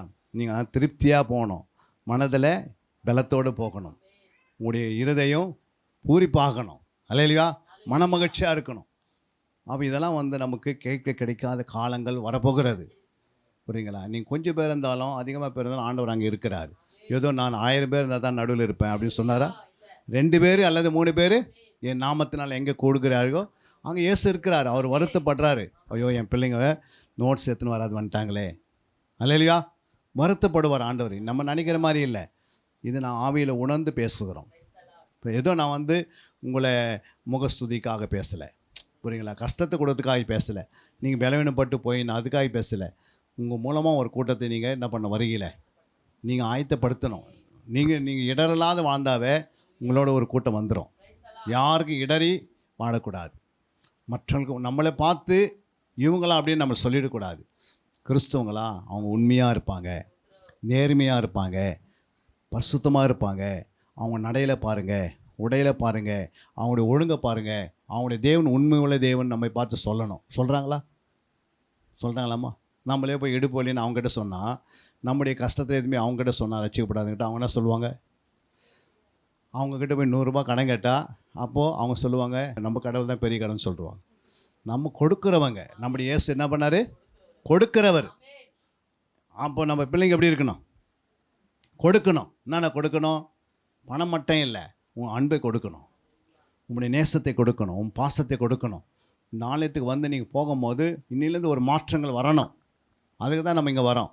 இல்லைன்னா நமக்கு எதுக்கு ஆலயம்? சொல்லுங்கள். ஆலயம் எதுக்குமா? ஏதோ நமக்கு கல்லறைக்காக இடத்துக்கு பாஸ்டையை வந்து அடக்கம் நடத்திக்கா, கல்யாணம் நடத்தி கொடுத்துக்க ஆலயம். எதுக்கு ஆலயம்? நித்திய ஜீவன் பெறுவதுக்கு தான். புரியுங்களா? இம்மைக்குரிய காரியம் அது நடக்கும். திருமணம் செய்கிறது பாஸ்டையை செய்வார், பிள்ளைங்களுக்கு மஞ்சள் நீர் ஆட்டு விழா செய்வார், அடக்காத நிலையில் வந்து நிற்பார். புரியுதுங்களா? குழந்தைகள் பிரஸ்டிக்காக வந்து நிற்பார். அப்புறம் உலக சடங்காச்சாரத்தில் எல்லாத்தையும் வந்து உதவி செய்வார். ஆனால் அதை காட்டிலும் நித்திய ஜீவனுக்காக வரும். யாருக்கும் கிடைக்காத ஒரு சிலாக்கியத்துக்கத்தை நமக்கு கொடுத்துட்டாரு. இவ்வளோ பெரிய பாக்கியத்தை கொடுத்துருக்கிறாரு. நீங்கள் இன்னிலேருந்து ஒரு முயற்சி எடுத்தால் தான் நான் இன்னிலேருந்து என் ஜெப நேரத்தை நான் ஒழுங்குபடுத்த போகிறேன். உங்களை எல்லாருக்கும் தலைமையில் கை வச்சு நாங்கள் ஜெபம் பண்ணுவோம். நீங்கள் விடுதலையோடு போகணும். புரியுங்களா? உன்னுடையக்குள்ளே வந்து ஒரு மாற்றங்கள் வரும். உன் கணவர் ரட்சிக்கப்படலை, இல்லை உன் பிள்ளைக்கு சரியில்லை, உங்களுடைய சொந்த பந்தத்தில் உங்களை எதிர்க்கிறாங்க, உங்களுக்கு சூனியம் பண்ணி வச்சுருக்கிறாங்க, இல்லை எனக்கு இடுப்பு வலி இருக்குது, இல்லை இப்போ பயங்கரமான செய்வனை பண்ணியிருக்கிறாங்க, அதெல்லாம் கவலைப்படாதீங்க. எல்லாத்திலையும் கர்த்தர் உங்களை விடுதலை ஆக்கிடுவார். அல்லேலூயா. ஒரு குறையில்லாத அனுப்புவார். புரியுங்களா? 10,000 ரூபாய் நீங்கள் சம்பளம் வாங்கினீங்க, ஆனால் உங்களை வந்து 30,000 வாங்குற அளவுக்கு வச்சுருவார், மாற்றுவார் எல்லாத்தையும். நீங்கள் ஒன்றும் இல்லை, உங்கள் மனசில் இயேசுக்கு கொஞ்சம் இடம் கொடுத்தா போதும். புரியுங்களா? கொஞ்சத்தில் உண்மையுள்ளவன். அப்போ அந்த கொஞ்சம் ஆண்டருக்கு நான் உண்மையாக மாறணும், நான் யாருன்னு மற்றவங்க என்ன பண்ணிடணும், உங்களை பார்த்து சொல்லணும், உண்மையாகவே இந்த சகோதரி தேவனுக்கு பயந்து வாழறாங்க. அல்லேலூயா. பொல்லாப்புக்கு பயந்து வாழறாங்க, அவங்க பாவம் செய்ய மாட்டாங்க, அவங்க வாயில் வீணான வார்த்தை வராது என்று உங்களுக்கு சொல்கிற அளவுக்கு நீங்கள் வாழ்ந்துடணும். அதான் ஆண்டவர் சொல்கிறாரு. ஏன் ஆலயத்துக்கு வரோம் அப்படின்னா, ஏதோ இவ்வளோ தோல் மாடி கட்டி இந்த இடத்துல ஆலயத்தை வைக்கிறதுக்கு என்ன நோக்கம் இருக்குது? புரியுங்களா? இந்த இடத்துலையும் ஒரு ஸ்டார், ஒரு நட்சத்திரம் உதிக்குது. அல்லேலூயா. இந்த இடத்துல இயேசு இறங்குறாரு. ஏதோ நம்மளை இங்கே வச்சிருக்கிறேன் சொல்ல, ஆனால் நமக்குள்ள மாற்றங்கள் இல்லைன்னா ஆண்டவர் வேதனைப்படுவார். புரியுங்களா? அதை தான் ஆண்டவர் சொல்கிறாரு. நீ மாற்றங்களுக்காக நீ கஷ்டப்படாத, நீ என்கிட்ட ஒப்பு கொடு, உன் இருதயத்துக்கு எனக்கு தான், உன் மனசை கொடு, உன் உள்ளத்தை கொடு, உன்னுடைய நேரத்தை கொடு, நான் மாற்றுகிறேன். புரியுங்களா? நீ நேரத்தை கொடுத்து பாருங்கள், கர்த்தர் உன்னை மாற்றி உன்னை அவரை போல உருவாக்குவார். புரியுங்க? அவரை போல் நீங்கள் பேசுவீங்க, அவரை போல் இந்த பகுதியில் நீங்கள் எல்லாமே ஊழியக்காரம் மாறுவீங்க. இங்கே உட்காந்துருக்க அத்தனை பேரும் தீர்க்கதரிசனம் சொல்லுவீங்க. இங்கே உட்காந்து அத்தனை பேரும் அற்புத அடைய நடக்கும். உங்களை கொண்டு இந்த பட்டணத்தை ஒழுக்குவார். நீங்கள் யாருன்னு இந்த பகுதி எல்லாம் சொல்ல ஆரம்பிச்சிடுவாங்க. புரியுங்களா? உங்களை பேர் சொல்லி உங்களுக்கு ஆலயத்துக்கு வரும்போது உங்களோட 10 பேர் கூட வர அளவாயிடும். மரித்தோர்களை எழுப்பக்கூடிய வல்லமை உன் மேலே இருக்கும். புரியுதுங்களா? அப்போது இதெல்லாம் எப்படி நடக்குது? பரிசுத்தத்தினால் தான் நடக்குது. புரியுங்களா? அதுதான் ஆண்டவர் சொல்லுது. அவர் பரிசுத்தமாக இருந்தனால்தான், அந்த வஸ்திரம் பரிசுத்தமாக இருந்தனால்தான் அவரை தொட்டவர்கள்னா ஆயிடுச்சு, குணமாவனாங்க. உங்களை யாராவது தொடும் போது அந்த ஃபீலிங் உனக்குள்ளே இருக்கணும். புரியுங்களா? என்னை யாராவது தொட்டாங்கன்னா அவங்க என்ன பண்ணியிருக்கணும்? விடுதலை கிடைக்கணும். புரியுங்களா? அந்த அளவுக்கு உங்களுடைய விசுவாசம் பெருகணும். வசனம் தான் உங்களுக்குள்ளே கேட்க கேட்க விசுவாசம் என்ன பண்ணுது? பெருகும். புரியுங்களா? தேவனால் கூடாத காரியம் ஒன்றுமே இல்லை. அவர் உங்கள் மேல் அந்த அதிசயங்களை செய்வதற்காக அங்கே 8ஆம் அதிகாரம் 18 வாசிக்கிறோம். ஏசாயா 8:18 வாசிங்க. இதோ நானும் கர்த்தர் எனக்கு கொடுத்த பிள்ளைகளும் சீயோன் பர்வதத்தில் வாசமாய் இருக்கிற சேனைகளின் கர்த்தராலே இஸ்ரவேலில் அடையாளங்களாகவும் அற்புதங்களாகவும் இருக்கிறோம். அப்ப எப்படி இருக்கணும் நீங்க? இதோ நானும் கர்த்தர் எனக்கு கொடுத்த பிள்ளைகளும் சீயோன் பர்வதத்தில் வாசமாயிருக்கிற சேனைகளின் கர்த்தராலே இஸ்ரவேலின் அடையாளங்களாலும் அற்புதங்களாகவும் இருக்கிறோம். நீங்கள் எப்படி இருக்கணும்? அடையாளங்களாக அற்புதங்களாக இருக்கணும். சரிங்களா? நம்மளாம் யாரு? எருசலேம் குமாரத்திகள், சியோன் குமாரத்திகள், கன்னிகைகள், தேவனுக்கு பயந்தவர்கள், தேவனுக்கு கீழ்ப்படிந்தவர்கள். அப்படி இருக்கிறவங்க நம்ம மேலே வந்து அற்புதமாக அடையாளமாக நம்ம இருந்து வாழணும். புரியுதுங்களா? நானும் என் மனைவியும் ஒருத்தருக்கு ஜோம் பண்ணோம். செத்து போயிட்டாங்க 2 பிள்ளைங்க. புரியுங்களா? 2 பிள்ளையும் உயிர் அடைஞ்சிச்சு. யோசித்து பாருங்கள், 2 பிள்ளைங்களா உயிர் அடைஞ்சிட்டாங்க. அப்போ செத்து போனாலும் உயிர் அடையத்துக்கு அந்த வல்லமையை நமக்கு அடையாளமாக வச்சிருக்கிறார். இதே அசோக் நகரில் அவங்களுக்கு அந்த பிள்ளைகளை கொண்டு வந்து பிரேஷ்ட பண்ணோம் ஊழியத்துக்காக. புரியுங்களா? அந்த ஊரில் இருக்கிறவங்களாம் வந்தாங்க, எல்லாமே செங்கல்பட்டுக்கு அண்ணாண்டது ஒரு ஊர்லேருந்து. ஊரே வந்து எங்ககிட்ட வந்து நீங்கள் எப்படிங்க சொல்லி அனுப்பிச்சிங்க? அந்த விசுவாசிங்க உடனே எங்களுக்கு ஃபோன் பண்ணாங்க, நாங்கள் ஜெபம் பண்ணி அனுப்பிட்டோம். அந்த பிள்ளைங்க உயிரடைந்து அந்த பாஸ்டர் எல்லாம் கூப்பிட்டு நோட்டீஸ் போட்டு வந்துட்டாங்க. யோசித்து பாருங்கள், மரித்தோர்களை உயிரோடு எழுப்பக்கூடிய வல்லமை கர்த்தர் நம்ம கையில் கொடுப்பார். சுகமாக்க வல்லமையை நம்மக்கிட்ட கொடுப்பார். புரியுதுங்களா? ஆண்டவருடைய நாம மகிமைக்காக தான் நம்மளை வச்சிருக்கிறாரு. நம்மளே கொஞ்சம் பேர் தான் இருக்கிறோம். இந்த உருவத்தை எப்படி திரட்டி எடுத்தால் எவ்வளோ பேர் இருப்போம்? பரிசுத்தவானுங்க ரொம்ப குறைவு. ஆனால் அந்த பரிசுத்த வாழ்க்கை நமக்குள்ளே இல்லை என்றால் நம்முடைய வாழ்க்கை எப்படி இருக்கும்? கிறிஸ்துவனா எப்படி இருக்கணும்? பரிசுத்தமாக இருக்கணும். புரியுங்களா? கிறிஸ்துவ என்றால் நாங்கள் எப்படி இருக்கணும்? பரிசுத்தம். கிறிஸ்து என்றால் அபிஷேகம், இயேசு என்றால் ரட்சகர். அப்போ கிறிஸ்துவின் பிள்ளைக்கு எப்படி இருக்கணும்? அபிஷேகம் பண்ணப்பட்டவளாக இருக்கணும். எத்தனை பேர் அபிஷேகம் இருக்குது உங்களுக்கு? அவங்க மட்டும் கரங்களை உயர்த்துங்க. என் மேலே அபிஷேகம் இருக்குது. அபிஷேகம்னா என்ன? அபிஷேகம் என்னம்மா? அபிஷேகம் என்றால் 10:38 இருக்குது பாருங்கள். அப்போஸ்தலர் 10:38 நீங்கள் வாசித்தீங்கன்னா உங்கள் மேலே அபிஷேகம் இருக்குதா இல்லையான்னு நீங்களே பார்த்து கவனிப்பீங்க. வாசிங்க. நசரனாகிய இயேசுவை தேவன் பரிசுத்த ஆவியினாலும் வல்லமையினாலும் அபிஷேகம் பண்ணினார். தேவன் அவருடனே கூட இருந்தபடியினாலே அவர் நன்மை செய்கிறவராயும் பிசாசின் வல்லமையில் அகப்பட்ட யாவரையும் குணமாக்குறவராயும் சுற்றி திரிந்தார். பாருங்க, 3 காரியங்கள் இருக்கும். ஒன்று, நீங்கள் நன்மை செய்வீங்க. உங்கள் மேலே அபிஷேகம் இருக்குதுன்னா எத்தனை பேர் நன்மை செய்கிறீங்க? 1. 2வது வந்து பிசாசின் வல்லமையில் அகப்பட்ட யாவரையும் என்ன பண்ணுவீங்க? குணமாக்குவீங்க. சுகமாக்க மாட்டீங்க. என்ன பண்ணுவீங்க? குணமாக்கத்துக்கு சுகமாக்கத்துக்கு என்ன வித்தியாசம்? அபிஷேகம் தான் சொல்லுவீங்க. குணமாக்கத்துக்கும் சுகமாக்கத்துக்கு என்ன வித்தியாசம்? பாருங்க என்ன சொல்றாரு. அப்போஸ்தலர் 17ஆம் அதிகாரம் 11 எப்படி குணமாகறாங்க பாருங்க. அந்த பட்டணத்தார் மனோ வாஞ்சையாய் வசனத்தை ஏற்றுக்கொண்டு காரியங்கள் இப்படி இருக்கிறதா என்று தினம்தோறும் வேத வாக்கியங்களை ஆராய்ந்து பார்த்ததினால் தெசலோனிக்கேயர் உள்ளவர்களை பார்க்கிலும் நற்குணசாலிகளாய் இருந்தார்கள். எப்படி குணம் என்ன? அப்படி குணமாக்குறான்னா அவங்களுக்குள்ள ஏற்கனவே மிருக சுபாவம் வந்தது. இப்போ என்ன சுபாவம் மாறிச்சு? நல்ல குணசாலியாக மாறிட்டாங்க. அன்பில்லாத இருந்தாங்க, இப்போ அன்பாக மாறிட்டேன். அப்போ அபிஷேகம் உங்கள் மேலே வரும்போது நீங்கள் எல்லாம் குணமாக்குறவளாக இருப்பீங்க. நீங்கள் ஒரு நல்ல குணம் உள்ளவளாக மாறிங்க. பாருங்கள், அந்த அம்மா குணம் பாருங்கள் எப்படின்னுவாங்க. குணம் என்பது இருதயத்தில் உருவாகுது, உள்ளான மனுஷனுக்குள்ள. சுகம் என்பது சரீரத்தில். வியாதி இருக்கிற சுகமாக்குவீங்க.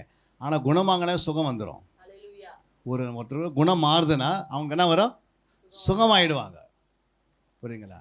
அப்போ குணம் உள்ள மாறல அப்படின்னா, உங்களுக்குள்ள அன்பின் ஆவியானவர் உள்ள அந்த குணத்தை உருவாக்கலை அப்படின்னா உங்களுக்குள்ள இருக்கிற அந்த வியாதி அப்படியே இருக்கும். எத்தனை பேர் கை வச்சாமல் போகாது. புரியுங்களா? அப்போ தான் ஃபஸ்ட் சொல்கிறாரு. அப்போது வியாதியை நம்மக்கிட்ட இருந்து ஓட்டணும்னா ஃபஸ்ட்டு நம்ம பாவத்திலிருந்து விடுதலை ஆகணும். பாவம் நம்மளை விட்டு போனாவது குணம் வந்துடுது, இயேசுன்னு குணம் வருது. அப்போ நன்மை செய்கிறவளாக நம்ம சுற்றி தெரிகிறோம். 2வது என்ன சொல்கிறாரு? பிசாசின் வல்லப்பட்ட வல்லமையில் அகப்பட்ட யாவரையும் குணமாக்குறோம். 3வது நம்ம இதுக்காக சுற்றி திரிஞ்சினே இருப்போம். புரியுங்களா? நம்ம எங்கே போனாலும் என்ன பண்ணுவோம்? யாரெல்லாம் மாட்டுவாங்களா அப்படின்னு பார்த்துனே இருப்போம். டக்குன்னு அவங்களுக்காக சத்தியத்தை சொல்லுவோம். சத்தியத்தை சொன்னபோது அவங்களை விடுதலாக்கி அவங்களுக்குள்ள மனதில் மனமாறு உண்டாகும். இந்த வேலையை அபிஷேகம் பண்ணவட்டுக்கு மட்டும் செய்வாங்க. அந்த அபிஷேகம் உங்கள் மேலே இறங்கி வரணும் அப்படின்னா நீங்கள் அதுக்காக பாரத்தோடு செபிக்கணும். புரியுங்களா? ரொம்ப கருத்தோடு செபிக்கணும், கண்ணீரோடு செபிக்கணும், பெருமூச்சோடு செபிக்கணும். புரியுங்களா? நீங்கள் பெருமூச்சோடு இல்லை, அடுத்தது என்ன செய்யணும்? இரவும் பகலாம் செபிக்கணும், முழங்காலிலே செபிக்கணும். புரியுங்களா? இப்படி நீங்கள் ஜெபம் பண்ணும் போது கர்த்தருடைய ஆவியானவர் அபிஷேகத்தை என்ன பண்ணுவார்? அளவில்லாமல் ஊற்றுவார். ஊற்றி உங்களை என்ன பண்ணுவார்? உருவாக்குவார். அல்லேலூயா. உங்களை மேல் மேலும் மேலும் உயர்த்தினே இருப்பார். புரியுங்களா? உங்களுடைய வாழ்க்கையில் பணம் பொருள்லாம் சாதாரணமாக வந்து மோத ஆரம்பிச்சிடும். நீங்களே பணத்தை தூக்கி வாசலில் போடுற அளவுக்கு ஆகிடுங்க. இந்த பணம் எனக்கு தேவையில்லைங்க அப்படின்னுங்க. அப்போ பக்கத்து வீட்டெலாம் வருவாங்கன்னா பணத்தை தூக்கி வெளியே போடுறீங்கன்னா பணம் பெருசு இல்லைங்க, இயேசு தான் பெரியவர் அப்படின்னுங்க. அல்லேலூயா. அவ்வளோ மீதி ஆகிடும் உங்களுக்கு. பணத்தை வெளியே போடுறானோ எப்படி இருக்கும்? சில நேரத்தில் சாப்பாடு மீந்துச்சுன்னா என்ன பண்ணுறோம்? அது மாதிரி பணத்தன்மை என்ன பண்ணுவீங்க? உங்களை மோத ஆரம்பிக்கும், அதுவே தானே மோதும். புரியுங்களா? வைக்கிறதுக்கு இடம் இருக்காது. போடா இந்த பணம் எல்லாம் தேவையில்லை. ஏன் அப்படின்னா ஆண்டவர் அமுக்கி குலுக்கி சரிந்து விடுகிற வரைக்கும் உங்களுக்கு மடியில் என்ன பண்ணுவார்? போடுவார். தேவனால் கூடாத காரியம் ஒன்றுமே இல்லை. புரியுங்களா? வனாந்தரமாக இருக்கும் போது பஞ்ச காலத்திலேயே ஆண்டு என்ன பண்ணுறாரு? காகத்தின் மூலமாக எலியாவுக்கு என்ன பண்ணுறாரு? 3 வேளை மட்டன் பீஸ் வந்து கிடைக்குது. யோசித்து பாருங்கள். காகத்து மூலமாக எழுந்து புசிபா, நீ போக வேண்டிய இன்னும் தூரம் நிறையா இருக்குது, நீங்கள் வாழ வேண்டிய தூரம் நிறைய இருக்குது, போக வேண்டிய தூரம் நிறைய இருக்குது. இந்த பட்டணத்தில் மனம் திரும்பாத மக்கள் அதிகமாக இருக்கிறாங்க. நீங்கள் அவங்களாம் சந்திக்கிறதுக்காக என் பிள்ளைகள் அனுப்பிச்சிருக்கிறேன், என் ஊழியர்கள் அனுப்பியிருக்கிறேன். இன்றைக்கி நாங்களாம் வருவதுக்கு என்ன காரணம்? நாங்களும் வந்து பெரிய பெரிய சர்ச்சையே எங்கன்னா பெரிய சர்ச்சை இருக்குதுன்னு பார்ப்போம். ஆனால் ஆண்டவர் சொன்னார், பெரிய சர்ச்சைக்கு போகாத மகனே, சின்ன சின்ன சபை இருக்குது பாருங்கள், அதுக்குள்ளே போய் பாருங்கள், அங்கே அன்பு பெரிதாக இருக்கும் அப்படின்னு ஆண்டவர் பேசுகிறாரு. ஏன் சொல்ல வரேன்னா, இந்த இடத்துல இவங்களுக்கு சொல்ல வேண்டியது இன்னைக்கு சொல்லி, என் பிள்ளைகளே நான் நேசிக்கிறேன், உங்களை ஆண்டவர் நேசிக்கிறாரு, உங்கள் மேலே அன்பாக இருக்கிறாரு. புரியுங்களா? உங்கள் மேலே அன்பாக இருக்கிறனால தான் இந்த மாதிரி பரிசுத்தவான்களே கொண்டு வராரு. சும்மா கொண்டு வருவாரா? இல்லைன்னா நான் வந்து என்ன பண்ணுவோம், ஒரு 4 கதையை சொல்லிவிட்டு உங்களுக்கு சிரிப்பை வச்சுட்டு போயினே இருப்போம். அது தேவ சித்தம் கிடையாது. அது தேவ சித்தமாமா? அது ஏற்கனவே கொடுக்கறதுக்கு நீங்கள் சர்க்கஸில் போனாலும் அங்கே ஜோக்கர் ரெடியாக உட்காந்துப்பார், அவரே பண்ணிவிடுவார் அந்த வேலையை. அந்த வேலைக்காக இந்த வேலையை நாங்கள் செய்கிறதில்ல. நாங்கள் சத்தியத்தை சத்தியமாக என்ன பண்ணுறோம்? போதிக்கிறோம். எத்தனையோ பேருக்கு விடுதலை கிடைக்குது. நீங்களும் விடுதலையோடு வாங்கணும். அதை சொல்கிறார் ஆண்டவர். ஒன்று பரிசுத்தாவி, தேவனுடைய வல்லமை, அவனுடைய வார்த்தை, 3 நிறமினத்தில் அபிஷேகம் வளரும். நீங்கள் நன்மை செய்கிறவர்களாகவும் பிசாசில் அகப்பட்ட யாவரையும், பிசாசின் வல்லமையில் அகப்பட்ட யாவரையும் குணமாக்குறவர்களாகவும் நீங்கள் என்ன பண்ணுவீங்க? சுற்றி அப்படியே தெரிவிங்க. இந்த பட்டணத்தில் இருக்கிற மக்களெல்லாம் வந்து மறுபடியெல்லாம் ரசிக்கப்பட்டு உள்ள வருவாங்க. சேலஞ்சே பேசுவீங்க இயேசு பற்றி. முகத்தை கீழே என்ன பண்ண மாட்டீங்க? போடவே மாட்டீங்க. தைரியமாக பேசுவீங்க. இயேசு யாருங்க? அவர் சாதாரணமாக இல்லை. இயேசு யார்? நம்மளாம் எப்படி உருவாக்கணும்? நம்ம துர்க்குணத்தில் தாயின் கருவில் எப்படி உண்டாகணும்? துர்க்குணத்தில் தாயினுடைய கருவில் பாவத்தில் கர்ப்பம் தரிக்கப்பட்டோம். இயேசு எப்படி வந்து ஒரு கன்னி வயிற்றில் என்ன பண்ணார்? பிறந்தார். ஏசாயா 7ஆம் அதிகாரம் 14ஆம் வசனம் சொல்லுகிறது. இயேசு எப்படி பாருங்க, அவர் எப்படி பிறக்கிறாரு? ஆதலால் ஆண்டவர் தாமே உங்களுக்கு ஒரு அடையாளத்தை கொடுப்பார். இதோ ஒரு கன்னிகை கர்ப்பவதியாகி ஒரு குமாரனை பெறுவாள், அவருக்கு இம்மானுவேல் என்று பெயரிடுவாள். எத்தனை வருஷத்துக்கு முன்னாடி எழுதுறது? கிட்டத்தட்ட 700 வருஷத்துக்கு முன்னாடி இந்த வாக்குத்தத்தம் தீர்க்கதரிசனம் எழுது. இயேசு பாருங்க, 700 வருஷத்துக்கு பிறகு இயேசு பிறப்பார்னு சொல்லி அவங்களை குறித்து ஆண்டவர் அடையாளத்தை கொடுக்குறாரு. என்ன அடையாளம்? ஒரு கன்னிகை கர்ப்பவதி. என்ன கன்னிகை கர்ப்பவதி ஆக முடியுமா? முடியுமா? திருமணமானால் தான் என்ன பண்ண முடியும்? கர்ப்பவதி ஆக முடியும். அவர் சொல்ற கன்னிகை கர்ப்பவதி ஆகி ஒரு குமாரனை பெறுவாள், அவருக்கு என்ன பேர் அப்படின்னு ஃபஸ்ட்டு பேர் பரலோகத்திலேருந்து வைக்கப்படுது. நமக்கெல்லாம் பூமியில் வைக்கிறாங்க, அவங்க பரலோகத்திலேருந்து பேர் வச்சிடறாரு ஆண்டவர். அல்லேலூயா. இயேசு கிறிஸ்து பரலோகத்திலேருந்து இறங்கி பேர் வைக்கிறாங்க.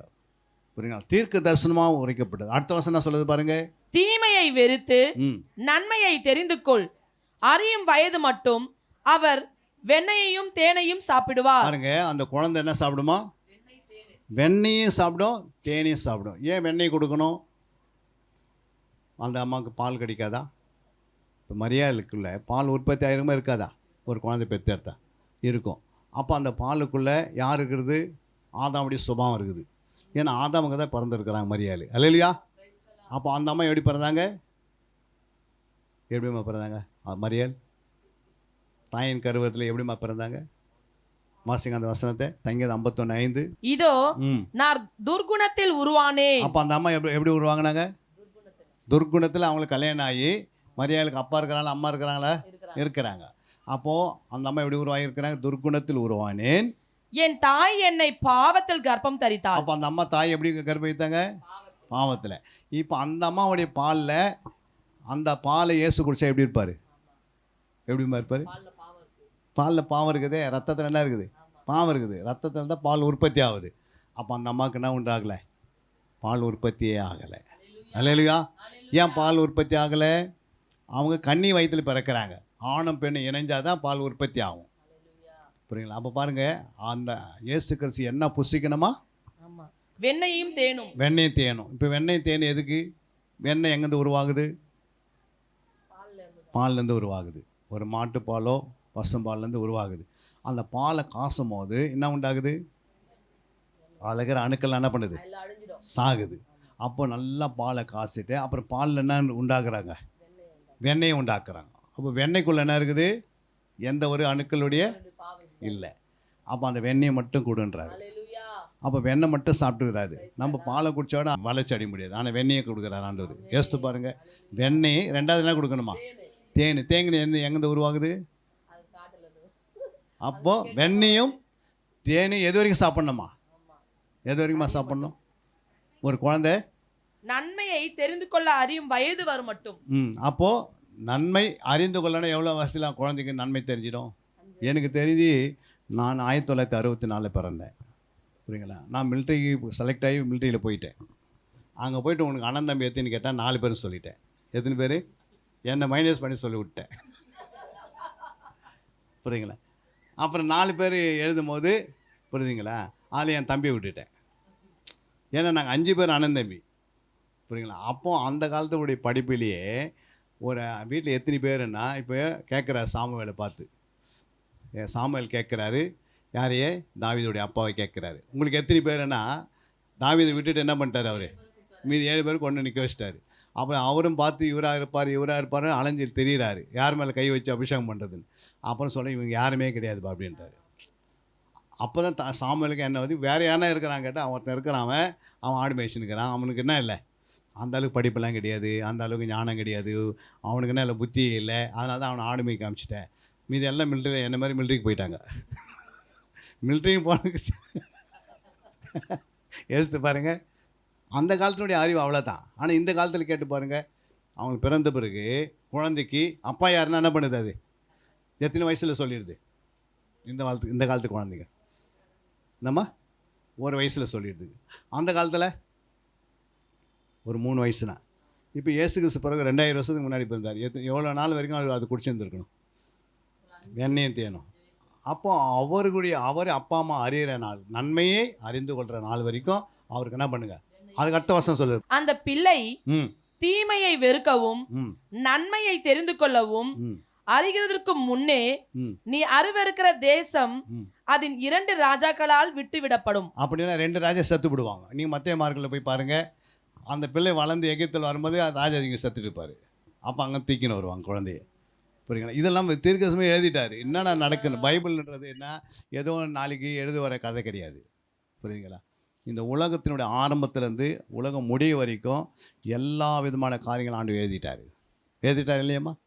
நம்ம போய் வெளியே நாட்டில் நாளைக்கு என்ன நடக்குன்னு கேட்க வேண்டிய அவசியமே கிடையாது. 10 வருஷத்துக்கு பிறகு என்ன நடக்கும், இப்போ என்ன நடந்து கொண்டிருக்கிறது எல்லாமே என்ன பண்ணி பைபிளில் எழுதி வச்சிருக்கிறார். எத்தனை பேர் விசுவாசிக்கிறீங்க? உன்னுடைய எல்லா விதமான A to Z பைபிள் இருக்குது. நீ போய் யாருக்கிட்டையும் போய் எனக்கு என்ன நடக்குன்னு கேட்க வேண்டிய அவசியமே கிடையாது. புரியுங்களா? உன்னுடைய உயிர் ஆண்டவர்கிட்ட இருக்குது, உன்னுடைய ஆயுசு நாளுக்கு ஆண்டவர்கிட்ட இருக்குது, உன்னுடைய வியாதிக்கு விடுதலை இயேசுக்கிட்ட இருக்குது, உன்னுடைய கஷ்டத்துக்கு இயேசு இருக்கிறாரு. அவரை நீ கரெக்டாக உடுமை பிடிக்கிற மாதிரி பிடிக்கணும். நம்ம என்ன பண்ணோம்? உடுமை பிடிக்கிற மாதிரி பிடிக்கிறது இல்லை. எப்படி பிடிக்கிறோம்? மண்வழி பாம்பு மாதிரி பிடிக்கிறோம். அதனால் அவர் நழுவி போயிடுறாரு. ஆண்டவர் எப்படி பிடிக்கணுமா? உடும்பு எப்படி பிடிக்கும்? சோரே இடிஞ்சு விழுந்துடும். ஆனால் சார் என்ன பண்ணுது? உடும்பு அந்த இடத்த விடாது.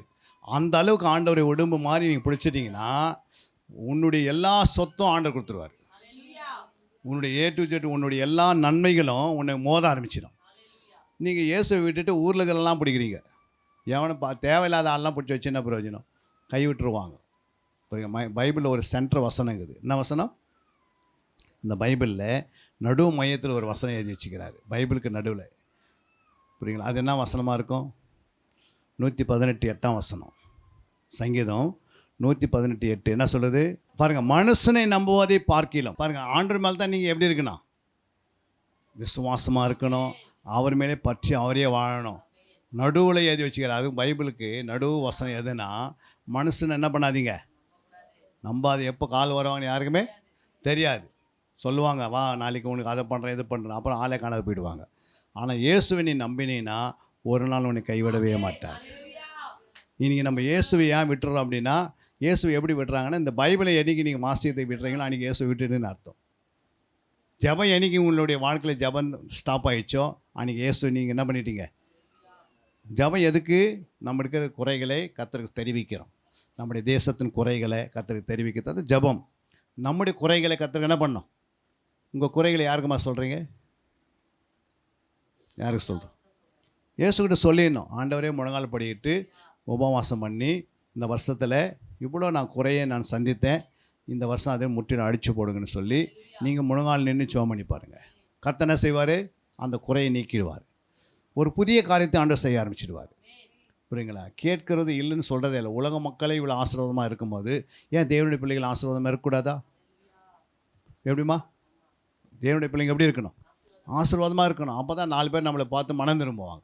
நம்மளே அவங்களுக்கு முன்னாடி நொண்டி நொண்டி போயின்னு இருந்தால், அவங்களுக்கு முன்னாடி நம்ம 10 காசு இல்லாத போனால் நம்மளை பார்த்து என்ன செய்வாங்க? இயேசுக்கிட்ட வருவாங்களா? யாராவது வரவே மாட்டாங்க. 10 நாள் சாப்பிடாத மாதிரி நம்ம இருந்தால் எப்படி இருக்கும்? அது சொன்னார். எகிப்திலேருந்து வந்த இஸ்ரவேலுடைய பெண்கள் எப்படி இருந்தாங்களாம்? பலசாலியாக இருந்தாங்க. புரியுங்களா? டாக்டருங்க சொல்கிறாங்க, சர்டிஃபிகேட் கொடுக்குறாங்க, சாட்சி சொல்கிறாங்க. அவங்க போகிறதுக்கு முன்னாடி குழந்தை பேர் தேர்த்துறாங்க. அந்த அளவுக்கு அவங்க என்ன பண்ணுவாங்க? நம்மலாம் குழந்தை பார்த்துறதுக்கு ஒரு 10 நாள் முன்னாடி ஹாஸ்பிட்டல் போய் காத்துனுக்குறோம். அது இல்லையா? அவங்க குழந்தைய உருவி அப்படி தூக்கி அப்படி என்ன பண்ணுவாங்களாம்? அவங்களே இழுத்து வெளியே வச்சுடுவாங்களாம், இந்தா குழந்தை அப்படின்னு. அந்த அளவுக்கு பலசாலி. நம்ம ஏன் அப்படி இல்லை அப்படின்னா, நம்மளும் இஸ்ரவேலர்கள் தான். ஆனால் நம்ம ஆவிக்குரிய இஸ்ரவேலர்கள். நம்ம என்ன இஸ்ரவேலர்கள்? ஆவிக்குரிய இஸ்ரவேல் எப்படி இருக்கணும்?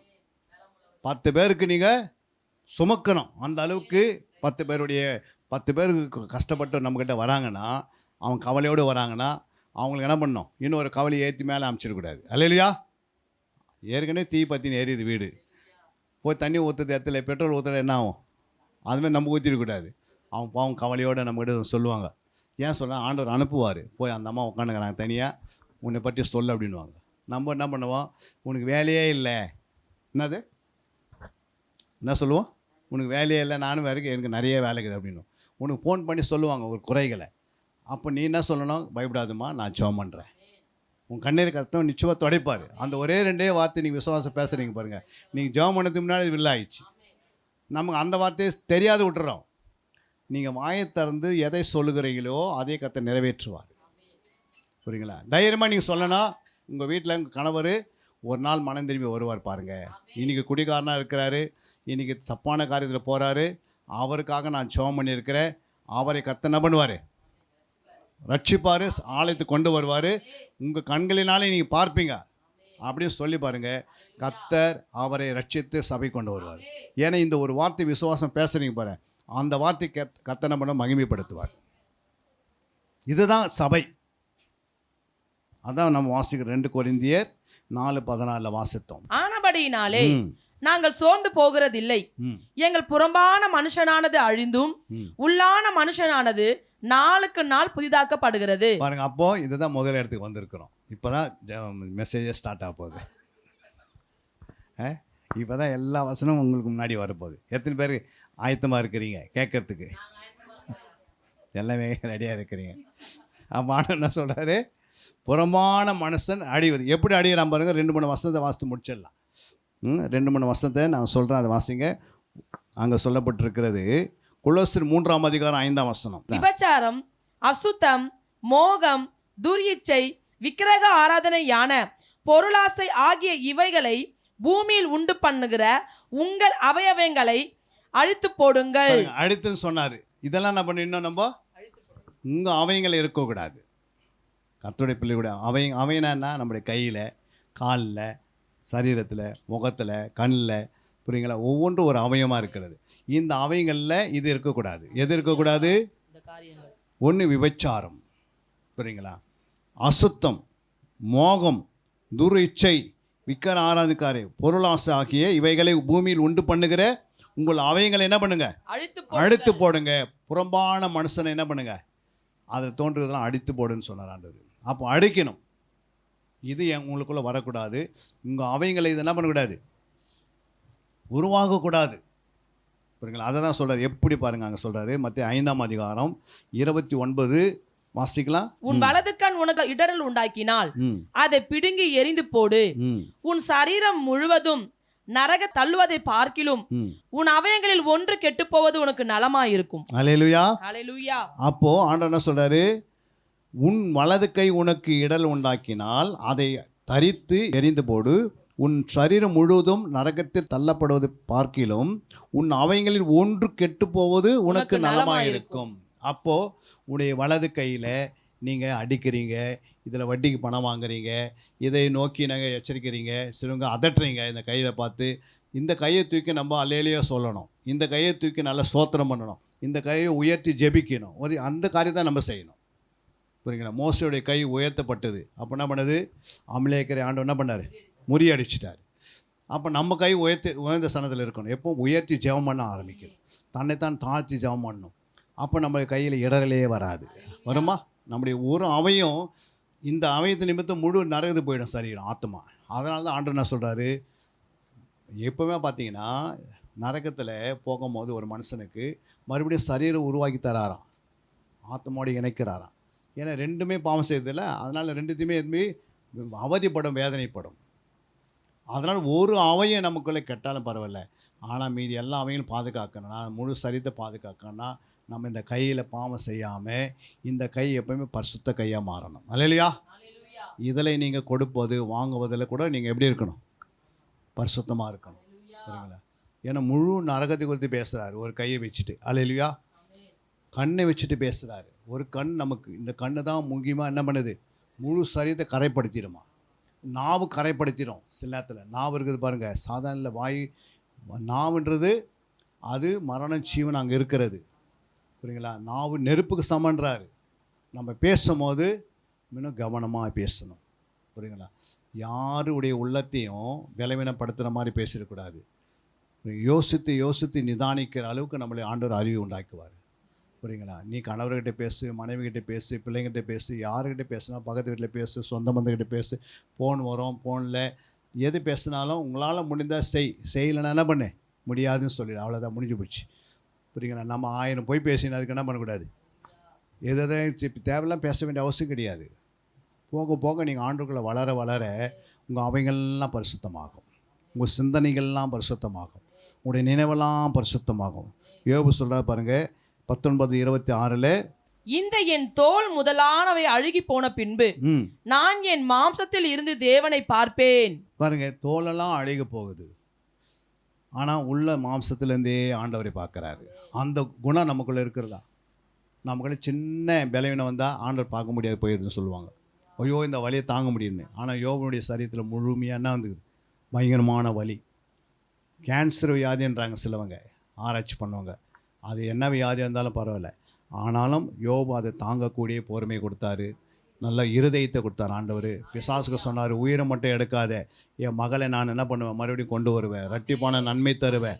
அவங்க இழந்த போனது மறுபடியும் எல்லாம் திருப்பி கொள்ளுவார்கள். அல்லேலூயா. நீங்கள் என்னென்ன இழந்தீங்களோ அது மறுபடியும் இழுத்து கொள்வதற்கு நீங்கள் என்ன பண்ணுவீங்க?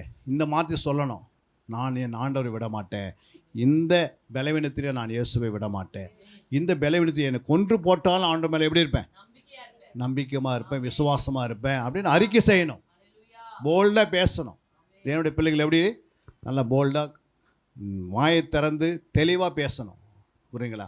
எனக்கு வச்சிருக்கிற ஆசீர்வாதம் நான் அனுபவிப்பேன், எனக்கு வச்சிருக்கிற நன்மைகளை நான் அதை உட்கொள்ளுவேன், எனக்கு ஆண்டவர் என்ன இந்த பூமியில் வச்சாரோ அந்த ஆயுசு நாட்கள் வரைக்கும் நான் ஜீவிப்பேன், என்னை கொண்டு ஆண்டவர் என்ன செய்ய சித்தமாக இருக்கிறோ நான் அதை ஒப்பு கொடுப்பேன். நான் ஆண்டவரே என்னை ஒப்பு கொடுத்துட்றேன், என் மேலே வைத்திருக்க சித்தம் நிறைவேற்றுங்கன்னா ஆண்டவர் உன்னை கொண்டு பெரிய பெரிய காரியத்தை செய்வார்.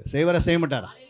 இந்த பகுதியில் நீ போயிட்டு வெளிநாட்டில் ஊழியம் செய்யணும், இல்லை காஷ்மீரில் போய் ஊழியம் செய்யணும், இல்லை பல நாடுகளுக்கு போகணும் அப்படின்னு ஆண்டு சொல்கிறேன். நீ உன் தெருவில் இருக்கிற மக்களுக்காக ஜெபம் பண்ணு, உன் வீட்டாருக்காக ஜெபம் பண்ணு, உன் குடும்பத்துக்காக ஜெபம் பண்ணு, உனக்கு சொந்த பந்தங்களுக்காக ஜெபம் பண்ணு, உங்களுக்கு தெரிஞ்ச மக்களுக்காக ஜெபம் பண்ணு. இது வரைக்கும் நீ ஜெபம் பண்ணி ஆண்டு ஒரு நாள் கணக்கு கேட்பார்.